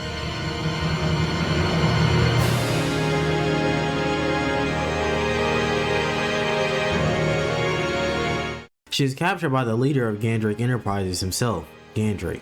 I have to say that this introduction to Gandrake makes him look like a top tier ore farmer. Musashi demands for him to release the princess, but Gandrake is more impressed that Musashi has the courage to stand against him. Gandrake then escapes, but leaves behind a giant robot for Musashi to fight.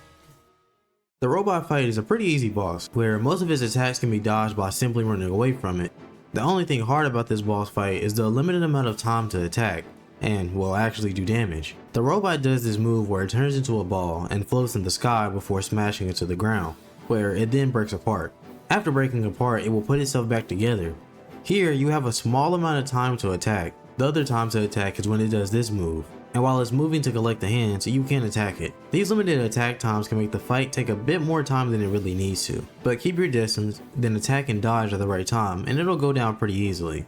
After defeating the robot, Musashi returns to Sensei Mew, who says that they will go to the Atheum, the home of the Mystics, to talk to the chief there. We are then brought to Musashi's room in the Atheum. After exiting Musashi's room, Sensei Mew introduces the Mystic Chief, Bannon, and his wife.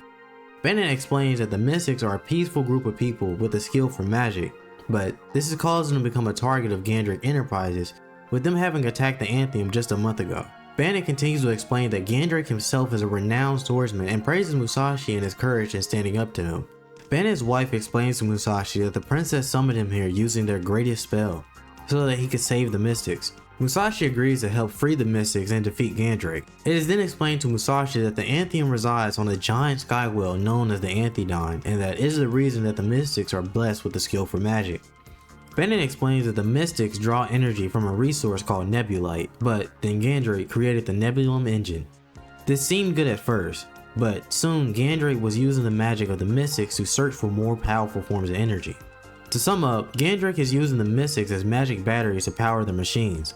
But after the lore dump, Sensei explains to Musashi that he will need the power of the 5 elemental swords to restore the Anthedon and gain the power to defeat Gandrake. He is instructed to talk to the Maiden of Earth first to get the location of the Earth Sword. The Earth Maiden is Barini, who works at the bakery, so Musashi heads there first. At Tunbon's bread shop, he tells Musashi that Barini isn't there and that she left to get the Earth Sword by herself. She went to Manglewood, a place that was created as a maze to protect the Earth Sword. He explains that he is concerned for her because a few years ago, a monster named Gorpus ravaged the forest. And to answer the people's plea, Bannon used the Earth Sword to seal the beast in a great urn. He finishes with the fact that Barini daydreams a lot, so Musashi will probably be able to catch up with her before she makes it. Musashi heads back to Wellspring Forest where he finds Barini being attacked by Gandrake goons, who are led by Rothschild, the director of administration. Musashi defeats the ninja droids with the Rothschild recognizing him as a hero from another world, and after introducing himself, Rothschild leaves. You should get used to the different antagonists being right in front of Musashi and them leaving after a bit of dialogue. After Rothschild leaves, Musashi introduces himself to Barini, who refuses to go back, saying that she must get the Earth Sword. So Musashi escorts her to get said sword. Musashi carries the Earth Maiden to Manglewood, where she gives them directions on how to get through the maze. After making it through the maze, they come to the Great Urn. Barini explains that Gorpus will be released when he takes the sword, but that the monster is probably weak due to old age. So Musashi pulls the sword out, and Gorpus is released. So the battle for the Earth Sword begins. Gorpus has a few different attacks. First, it has an attack where it stands in place and fires meteors from its tail, which can be dodged easily by just running at a distance. While close, it has a claw swipe that does a lot of damage, and I'm unsure if it's blockable, so make sure to watch for it. Gorpus can reposition with a jump that will either try to land on you or land at a distance. Gorpus can be damaged by first destroying the claws and then breaking the mask around the eye. After destroying these 3, it will be stunned and then the eye can be attacked to actually do damage. After the meteor attack, it has a bit of a cooldown that can be used to attack, and the aura ability here is really good for some quick high damage. After defeating Gorpus, Musashi obtains the Earth Sword and returns to the Atheum. Musashi heads to the bakery where Tun Bride thanks him, and Barini explains that they need to perform the rite of transfer in the Chamber of Rites to unlock the sword's true power. Musashi heads to the Chamber of Rites where Barini is waiting, and the pair then perform the transfer ritual. Oh, sacred sword of earth, this brave soul from another world vows in the name of the five spirits, of mortals and of the heavens, to walk with you as long as he lives. Sand, pebble, rock, boulder! After the ritual, Musashi heads back to Banner's office where the world map is explained, with this conversation then leading to Gandrake Enterprises. Like in the previous game, at the end of each chapter, we will see how the antagonists of the game react to Musashi's progress during said chapter. Glog is making fun of Rothschild for running away from Musashi, so Rothschild reveals that Gandrake actually wants them to leave Musashi alone for now. Here, the 5 board of directors are introduced.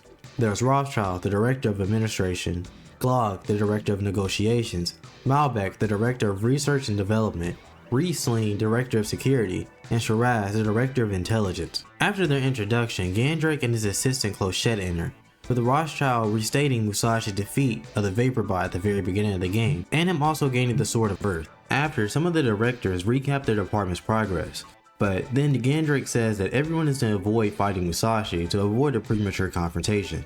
We then begin the second chapter of the game, and at the start of each chapter, I recommend taking the time to buy items, new accessories, and have your items appraised. All of these things can be used to help power Musashi quite a bit. And there's also some side quests later in the game if you want to take the time to do those, and they do come with some pretty good benefits. After gearing up, head to the chief's office. Musashi is told that Fontina, the Maiden of Water, was captured by Gandrake Enterprises while searching for the Water Sword. Bandit explains that they have her at Roquefort Mine, the location that they acquired Nebulite, so Musashi heads there to rescue the Water Maiden. With the Anthodon now powered up, Musashi can head to Roquefort Mine. When entering the mine, we see Glog ordering the Ninjroids to keep digging as he's the administrator over the mine. The mine starts with this first area outside of the mine, and has these buttons that can be pressed by using the Earth Sword's Tremor ability. To get into the mine, progress through the area with defeating the enemies and use the Tremor ability to activate the platform to get to the entrance. On this platform, there is a trapped mystic Mugwort, who's the blacksmith. On the inside of the mine, it's pretty simple with most of the mine being very linear. There are some parts that require buttons to be smashed, but this area is quite straightforward. And there's also a few new enemies that can be used to learn new techniques.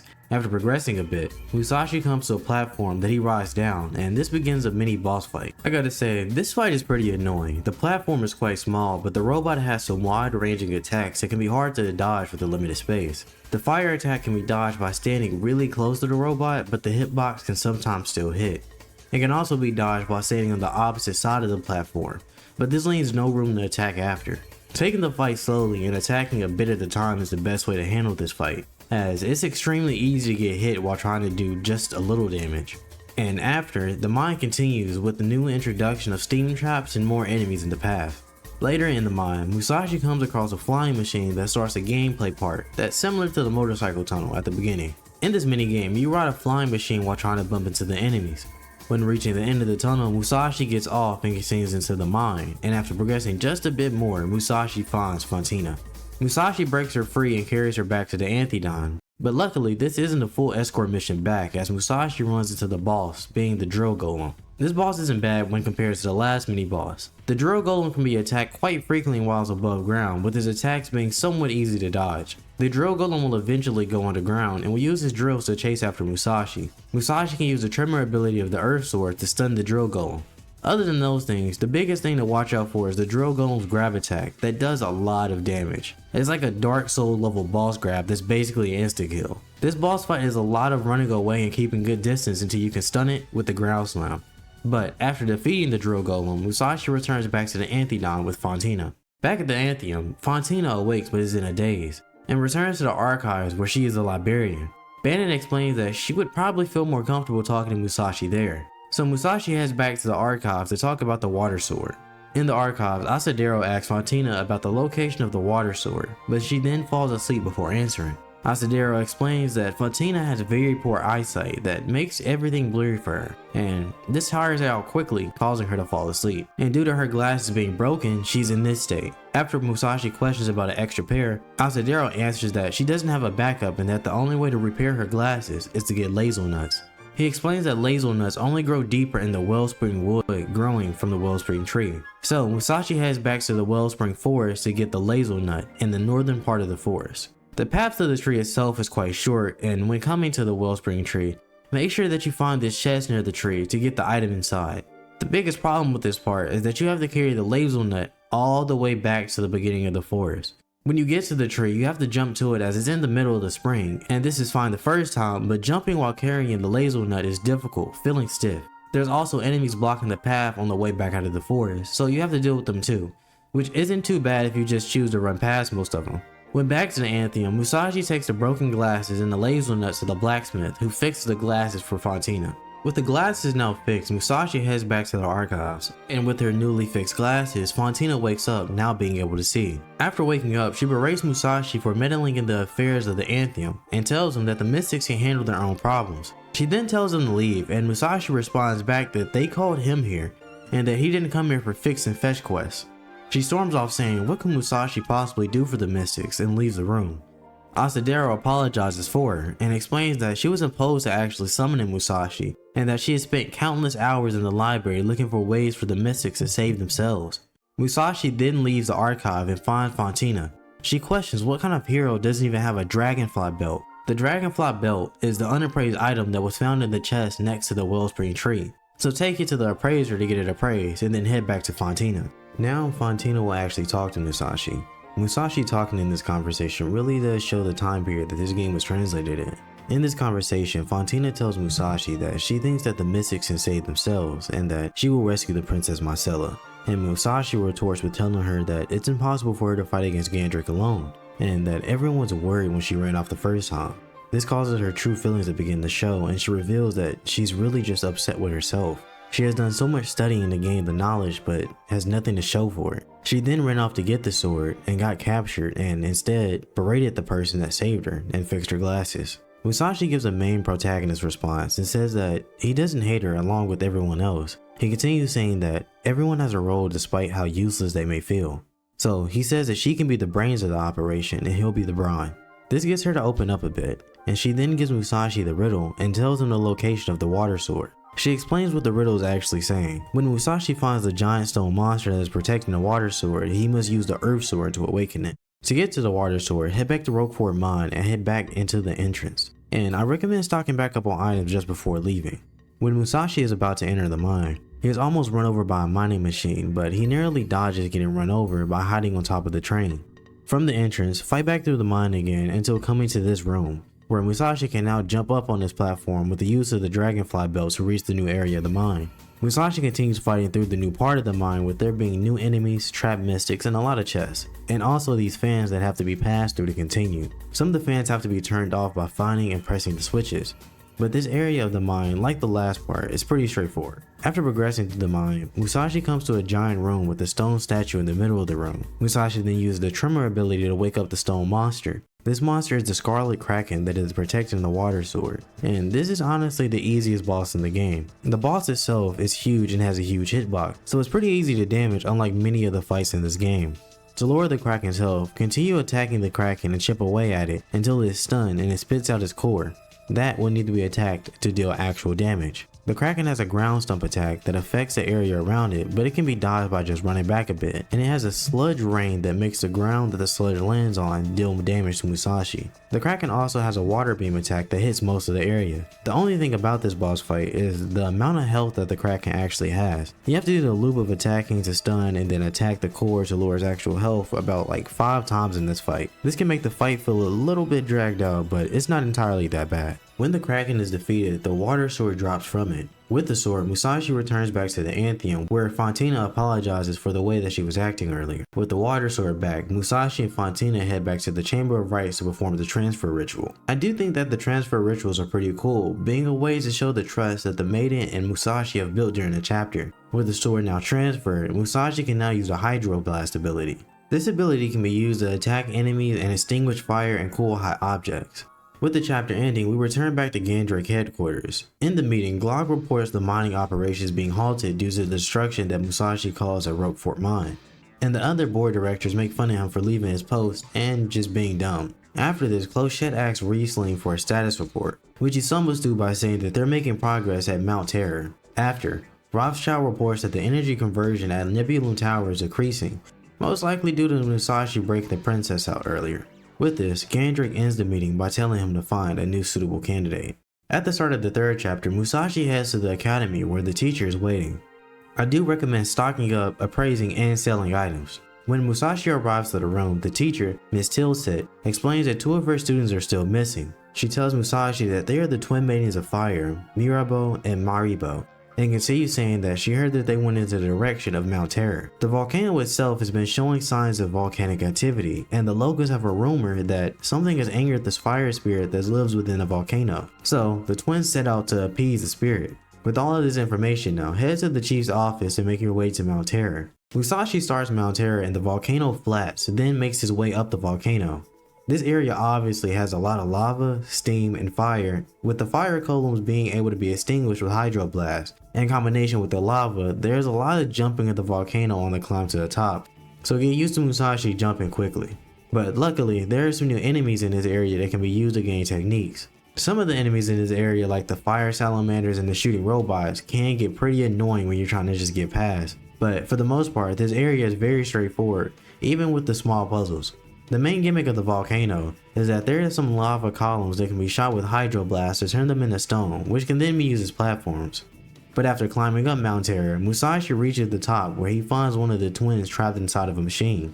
While Musashi is trying to free her, Raceling appears and tells him to stop. Musashi and Raceling go back and forth, and Musashi tells Raceling that there are actually 2 maidens of fire, and both of them are required to use their powers. Raceling doesn't believe Musashi and attempts to turn on the machine that the maiden is trapped in.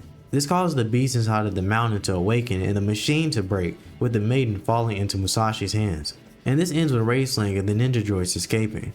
The twin that Musashi saves wakes up and explains that she is Mirabo, and that they still have Maribo, but she doesn't know where she's being held. So Musashi decides to return to the Antheum with Mirabo for the moment. With Mirabo being weak from being trapped inside the machine, Musashi carries her back to the Antheum.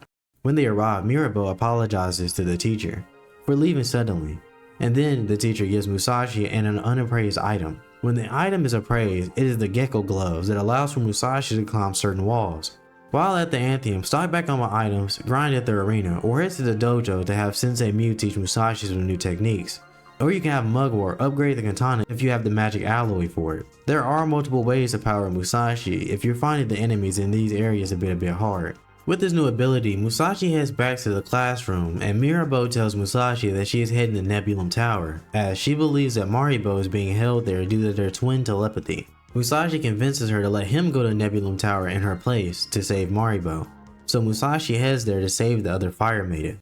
The path to Nebulum Tower is the same as earlier, but inside the tower itself, Musashi is able to use the gecko gloves to climb up the glass to reach Maribo. Musashi breaks Maribo free and introduces himself as the summoned hero, and Maribo tells him that they can't leave the tower without the princess, as she was brought back here with Maribo. With Maribo being weak from being in the machine, Musashi carries her back while looking for the princess. At the bottom of the tower, they find the princess and Musashi breaks her free from the machine. With Musashi having found both Maribo and the princess, they return back to the Antheum. Back at the Antheum, everyone thanks Musashi for rescuing the princess and Maribo, with the scene ending with Sensei Mew teasing Musashi and the princess. After this, Musashi heads to the academy in the Antheum, and there the twins explain to Musashi that the monster that lives in Mount Terror has not calmed down, so they ask him to go calm the monster down by giving it a good beating. But before heading out, I recommend grabbing a lot of MP restoration items. Musashi then heads back to Mount Terror, where a new path to the top of the mountain is now open. After battling through hordes of enemies, Musashi comes to find the fire monster, Moltan. Moltan is, of course, a fire monster and has fire attacks. The first one is the fire bolters that it shoots from his mouth, and they are pretty easy to dodge by just running away. If you are too close, it has a swipe attack that'll hit you. The important attack to watch for is when it slams its hands down into the arena. When it does this, you can turn the hands to stone by using Hydroblast, and with the hands now turned to stone, you can climb up them. while on the hands, you can hit Motan in the head with a Hydro Blast. This is the basic cycle for the fight to deal damage to the monster. The problem is that Motan's head moves around a bit while you attempt to hit it from this angle, and this can cause the Hydro Blast to miss entirely. As you deal damage to Motan, it'll gain new moves like these fire swipes and the fire rain after taking damage. But for the most part, everything can be simply dodged by running around the stage. After a few cycles of turning the hands to stone and then attacking Motan, it will go down. After Motan is defeated, Musashi returns back to the academy where the twins are waiting. They say that the Motan's defeat should calm down the volcano. Maribo then tells Musashi that they have the fire sword and that he should meet them at the Chamber of Rites to perform the transfer ritual. Musashi comes to the Chamber of Rites and is confused on where the fire sword is, and Maribo says that he will see soon. O sacred sword of fire, this brave soul from another world vows in the name of the five spirits, of mortals and of the heavens, to walk with you as long as he lives. Spark, flame, blaze, inferno! With this, Musashi is now able to use a Pyroblast ability that is basically the same as Hydro Blast, but, you know, fire. After the ritual, the twins explain that this is the way that the fire sword has been protected for generations. We are then brought to Gandrake Enterprises where another meeting is being held.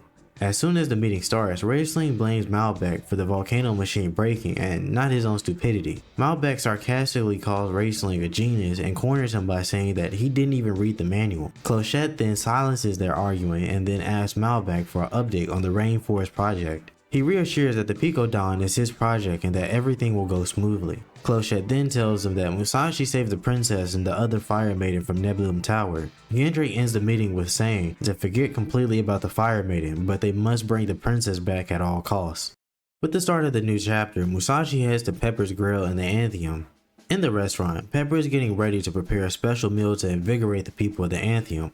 She's missing the Angry Angler and asks Musashi to bring her one back. She tells Musashi that the Angry Anglers are located in the spring that is found in the Pico Don jungle and teaches him a technique to fillet the fish.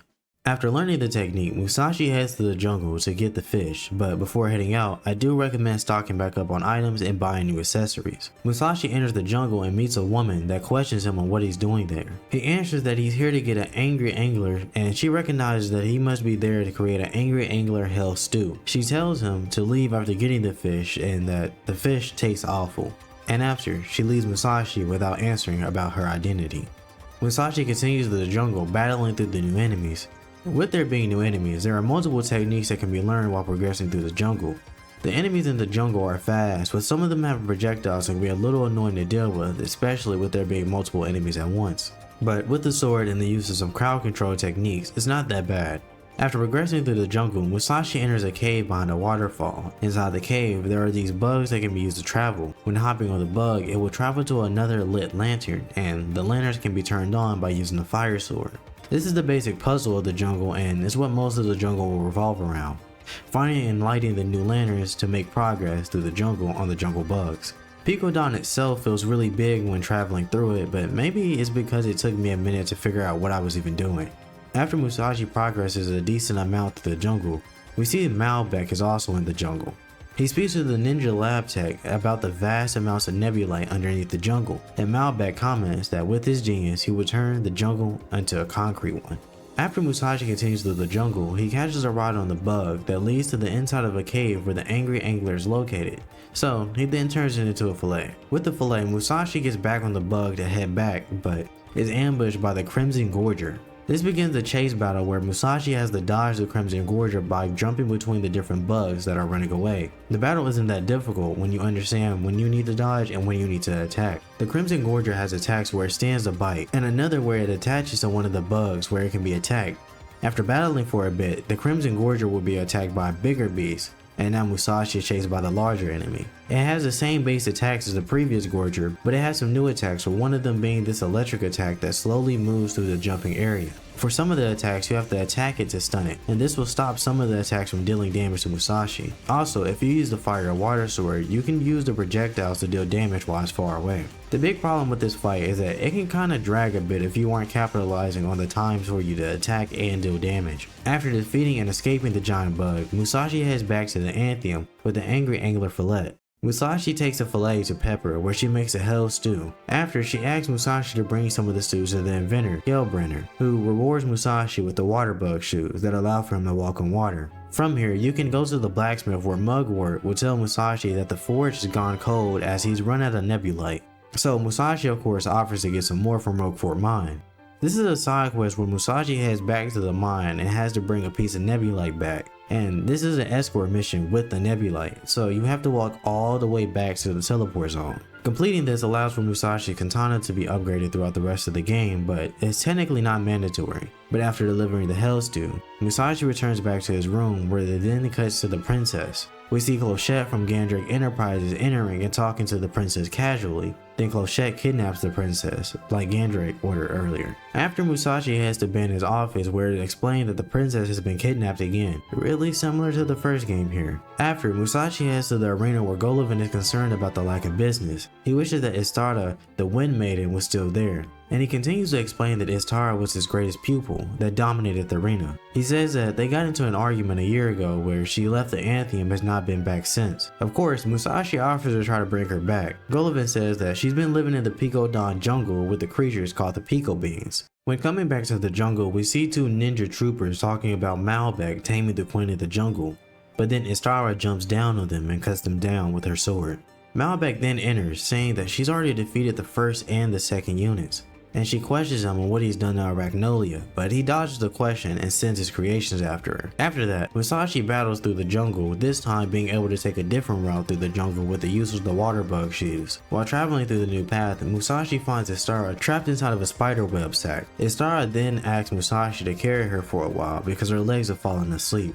And she also asks Musashi to rescue the Pico Beans. So Musashi picks up Istara and continues through the new part of the jungle. This part of the jungle is covered in web and they can be jumped on and used as a trampoline. This is the way that Musashi reaches new areas and is used a bit in the puzzles. The annoying thing about this next part is that it's kind of an escort mission where there's a decent number of enemies that have to be fought through. You can put Istara down somewhere and then handle the enemies to speed things up. But to progress to the new part, you have to be carrying her. There are the new spider enemies in this area that are not that bad to deal with, but you have to destroy the nest to stop them from spawning. While progressing through the area, Musashi needs to break the Pico Beans free that are trapped in the spider webs the same way he did with Istara. After progressing through the spider infested area, Istara splits up with Musashi and tells him to save the rest of the Pico Beans on the upper levels of the jungle, while she does a little hunting. From here, Musashi climbs to the upper part of the jungles where he then frees the other Pico Beans that are trapped in the web sacks. After progressing a bit, we see Istara confronting Malbec again. She once again asks him what he did to Arachnolia, and he explains that he improved the creature, and that if she tries to remove the modifications that he's done, Arachnolia, as a creature, would die. Malbec then escapes using a smoke bomb, and we then return to Musashi, continuing through the top of the jungle. At the very top of the jungle, Musashi reaches a structure where he is then confronted by Arachnolia, with Arachnolia being controlled by Malbec's technology. It attacks Musashi, beginning a boss fight. After attacking each of Arachnolia's legs, the Pico Bean Chief comes to help Musashi. The chief makes these plants grow, and these give Musashi platforms so that he can attack Arachnolia even when it's on the roof. The basic cycle for the fight is that Musashi attacks each of Arachnolia's legs. After turning each of the legs white, Arachnolia will turn upside down and start climbing on the roof. From here, Musashi can use the platform that Arachnolia is closest to jump on her and deal damage to her actual health bar. This is the basic system for the fight, but Arachnolia has attacks that can make it a little difficult. While on the ground, it can grab Musashi where it then slams Musashi, but this can be escaped if the button prompt is pressed. It can also spawn spiders from a nest that it dropped. When it climbs on the roof, it spawns two homing balls that can be annoying, stopping you from getting to higher platforms. The best attack to use against Arachnolia is the ability of the Great Ore, as it does a lot of damage and has a large area of effect, so it can be used to hit each of the legs quickly. After defeating Arachnolia, Istara then appears and says that she won't let Gandrake continue to enslave her. Istara then puts Arachnolia out of her misery.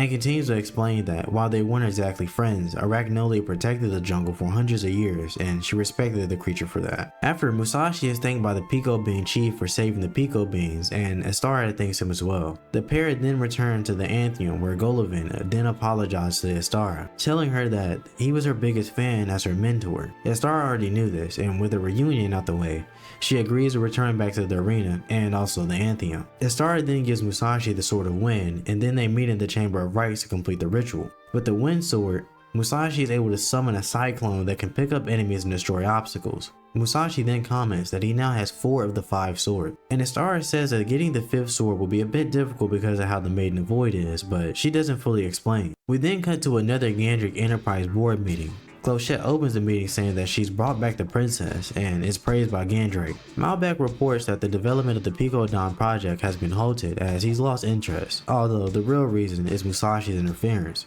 Shiraz, the guy that basically hasn't said anything the entire game, reports that the Mona survey team has found the remnants of an ancient and advanced civilization. He says that to unlock the temple they have to solve the riddle, and that the key to the riddle is held by a mystic maiden. This maiden is the Maiden of the Void, who turns out to actually be Clochette, and Gandric ordered for Clochette to be used to revive the temple, with everyone being happy to get rid of her. With that, we've reached the 5th chapter of the game. Musashi has to ban his office where he's told that the person that kidnapped the princess was Clochette, along with the fact that she is now working with Gandric. This information is learned by Talegio, who also may know her current location, so Musashi has to ask him. Talegio is a reporter that stands on the 3rd floor of the Antheum, and he tells Musashi that his contacts told him that Clochette is at the Mona Temple. So, stock up on items and equip new accessories, and then head to Ben's office to travel to the Mona Temple.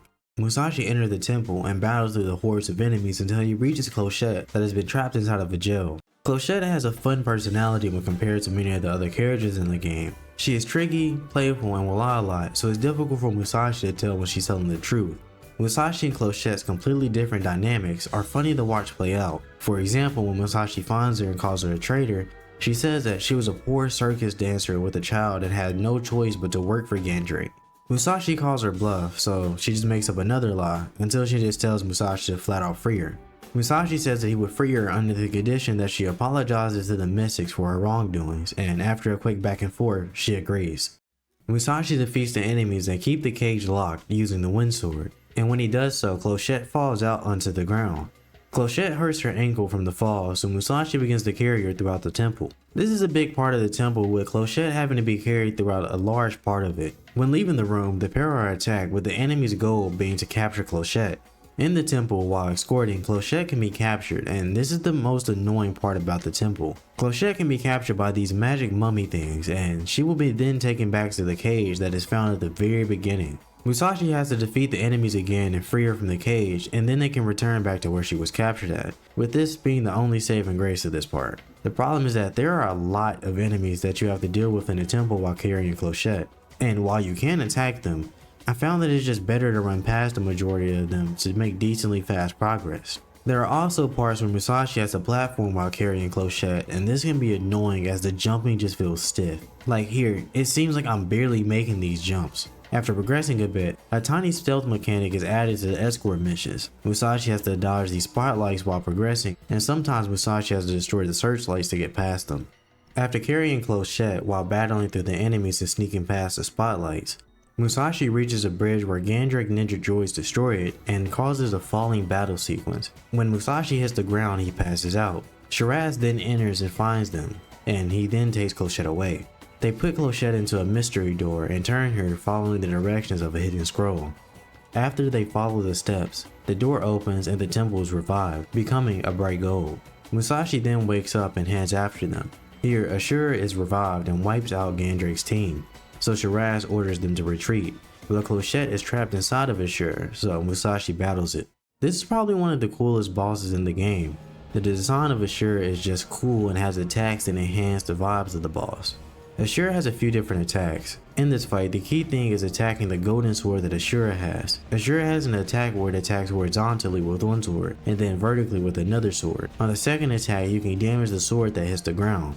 After breaking the sword, Ashura's head will break away and attack Musashi in the pendulum motion, and after, it will slam into the ground shooting fire from his mouth. While it's planted in the ground shooting fire, you can attack it. When the head retreats, the main body will try to come and grab Musashi, but it can be easily dodged. But the fight continues with this cycle of the pendulum motion into the shooting fire, and then finally the body attempting to grab Musashi. And it will continue this cycle until the boss is defeated. When Ashura is defeated, it explodes, leaving behind the Sword of the Void and Clochette. Musashi collects the Sword of the Void and then checks on Clochette, who has him carry her out the temple. Outside the temple, Clochette attempts to be seductive, but Musashi completely ignores it and talks about the transfer ritual, so they head back to the Atheum. After returning to the Atheum, Bandit is angry with Clochette, but Clochette continues changing into her ritual clothes and brushes him off. Musashi makes a comment that Clochette considers herself a thief, and hearing this, Bandit rushes into the room, fears that she will steal something, leading to the typical anime moment. While she is changing, Musashi heads to the plaza of the Atheum, where Selphie is playing a horrible song that is driving everyone crazy. After speaking with everyone, Nox asks Musashi to make it stop, and in retaliation, Selphie smacks him over the head with his instrument. This leads to Selphie asking Musashi to get the mystical loot that is said to be located in Muna Temple. Musashi has to get the loot to stop the terrible music. This next part of the game seems kinda out of place. Each of the chapters is broken into 2 parts, and the other ones fit the gameplay and the story. But this one is a bit forced, I guess you could say. Like, they needed another part of the chapter, so they kinda just threw this one in here. So I'm gonna cover it pretty quick, as it's not really even important. Musashi travels back to Mount Muna that is now revived and battles through the new enemies and puzzles, until later in the temple he finds the mystical loot and returns to the Atheum. The mystical loot turns out to be a guitar, and Selphie puts on a performance in the plaza. After this, Clochette has changed and is ready to perform the transfer ritual. So after speaking with her, the pair head to the Chamber of Rites. When they reach the Chamber of Rites, they perform the transfer ritual. With the Void Sword, Musashi is able to turn invisible, being undetectable to enemies. After the ritual, Clochette congratulates Musashi on gaining the 5 swords, and with that, we enter the final chapter of the game.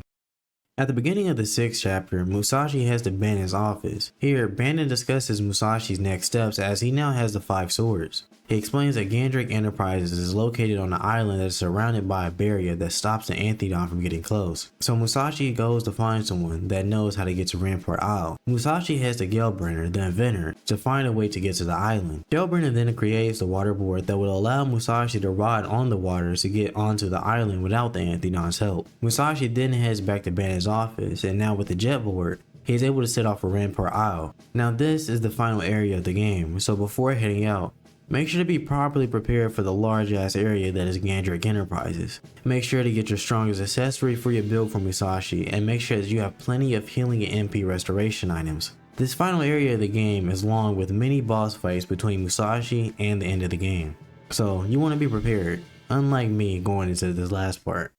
When you're ready, take the Anthedon to the world map and then head to the Rampart Isle. Here, we get a cool ass cutscene of Musashi riding the jet board to the island. When Musashi reaches the coast, he is confronted by Gandrake and his board of directors. After a back and forth between them, Musashi attempts to attack Gandrake. Have long. Rah!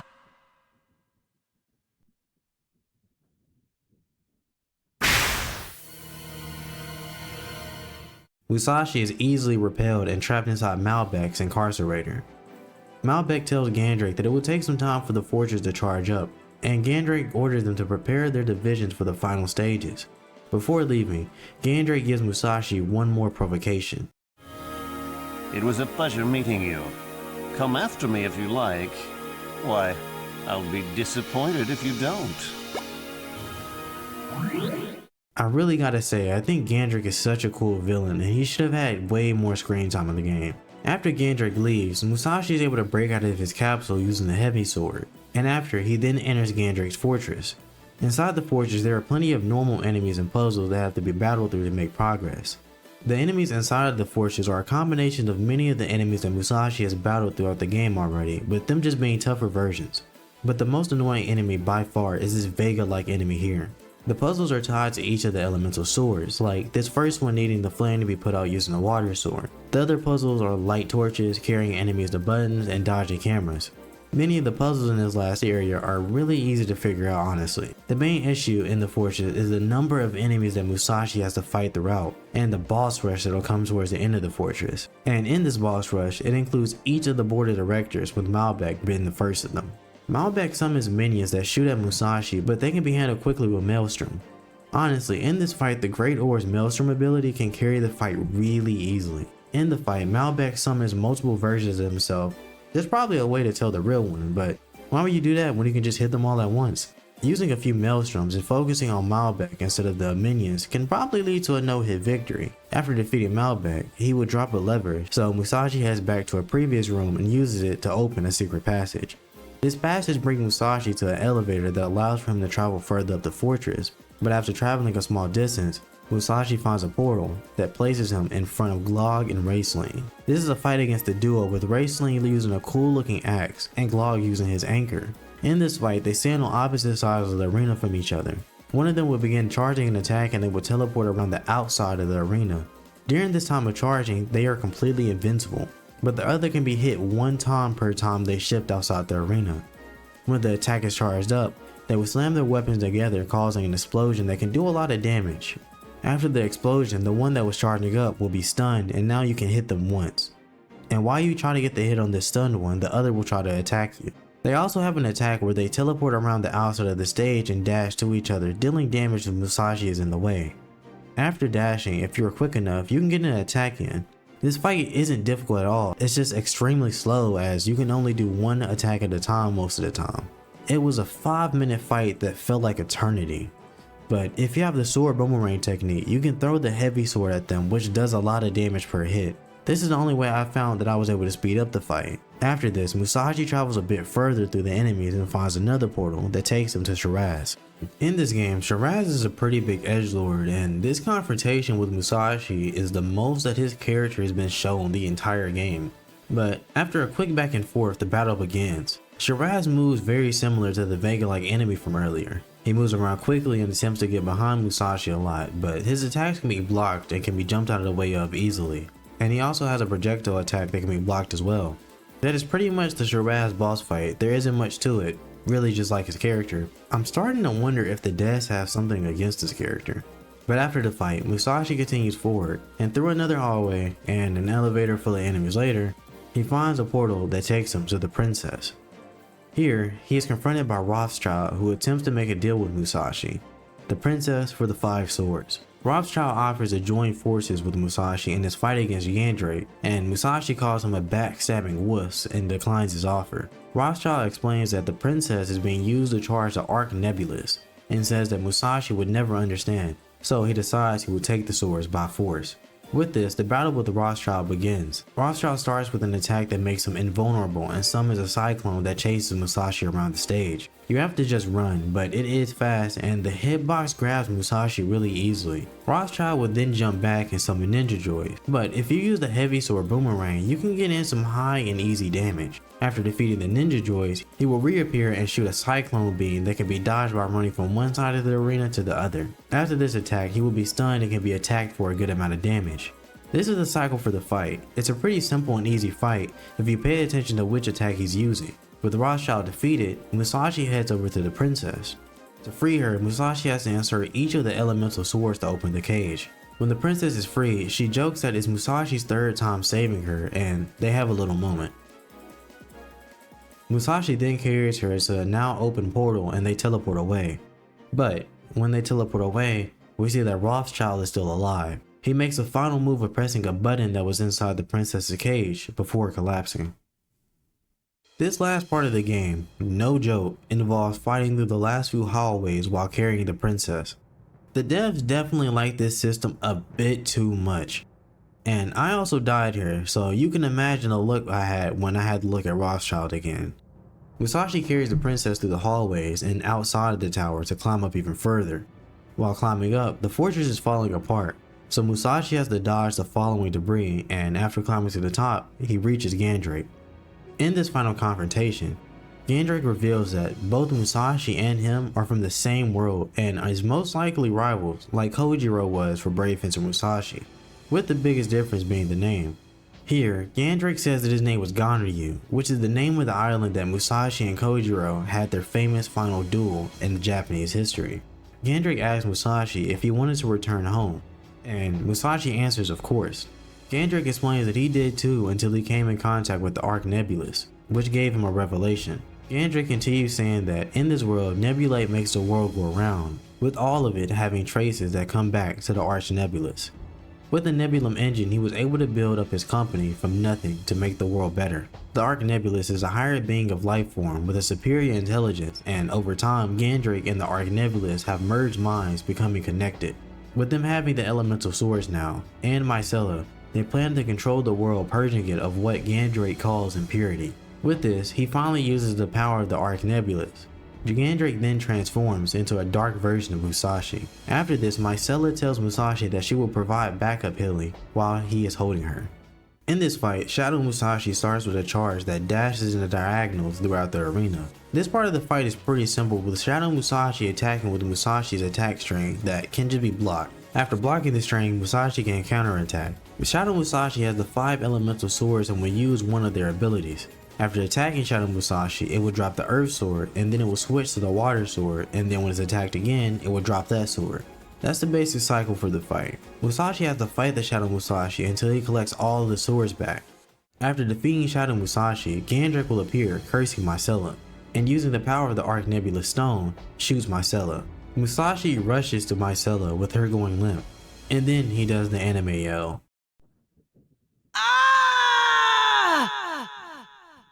With this, Musashi vows revenge, and Gandrake takes the Arch Nebulous's full power, transforming into the ultimate life form. Gandrake's transition activates the fortress, releasing the beast that was inside the fortress. We then see Gandrake nebulized, with the fight between Musashi and Gandrake reaching its climax. Nebulized Gandrake has a slash attack that leaves spikes on the ground and can be dodged by just simply running away. After each of his attacks, Gandrake can be attacked. He also has a laser attack that I think can be dodged by running, but I got hit with it each time I tried. He then has a slash attack that's vertical but can also be dodged by running in one direction. After, Gandrake will rise into the air and break apart into shards and shoot down at Musashi. This attack is definitely Gandrake's coolest attack in the game, hands down. The shards rain down and then form a black puddle that chases after Musashi. When it catches Musashi or it runs out of time, it explodes into a large shard. The way to dodge this one is by using the Void Sword's ability to turn invisible.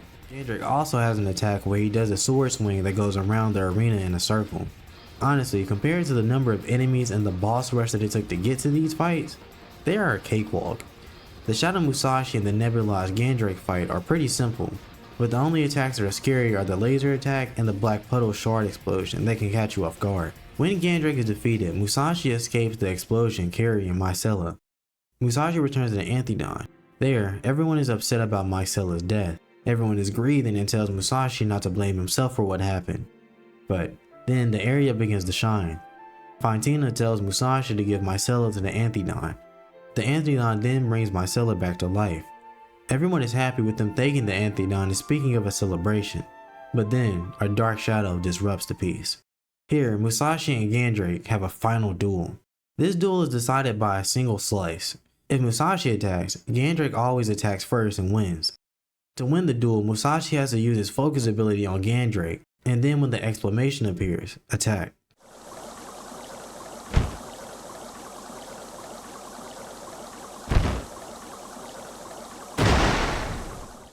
With the Musashi's victory in the duel, the game then ends. Musashi Samurai Legend was definitely a game that has a lot of problems and a lot of rough spots, but like Brave Fencer Musashi, I do think that it was an enjoyable experience. When compared to the first game, I do think that it is worse, but I also think that's fine. I should say that this comes from the guy who played Samurai Legend first without the bias that would probably come from playing Brave Fencer first. Samurai Legend was a sequel to the series that tried to bring Musashi into a new adventure and a more modern age of gaming. There are many good ideas and concepts like bringing Musashi into a more action-focused game, and the many different techniques and abilities that Musashi can acquire throughout the game. And while these ideas are held back by poor execution like the slow movement or the lack of combos to even use the techniques, or just really the voice acting too, I think that Musashi Samurai Legend can be a fun experience. Currently, Musashi Samurai Legend sits in the shadow of brave fencer Musashi as the disappointing little brother, and it sits here due to valid reason, but beneath that is truly something special. A fun experience that takes us on another journey with Musashi. Sadly, with the reception of the sequel, this series is most likely dead in the dirt. But I would like to see Musashi return one day for another princess saving adventure. Before ending the video, I want to say thank you for all the support on my last videos. And I know that it has been a while, so I do plan on getting the next video out pretty quickly with the topic already being decided. But until then, thank you for listening to me rant about 20, almost 30-year-old games.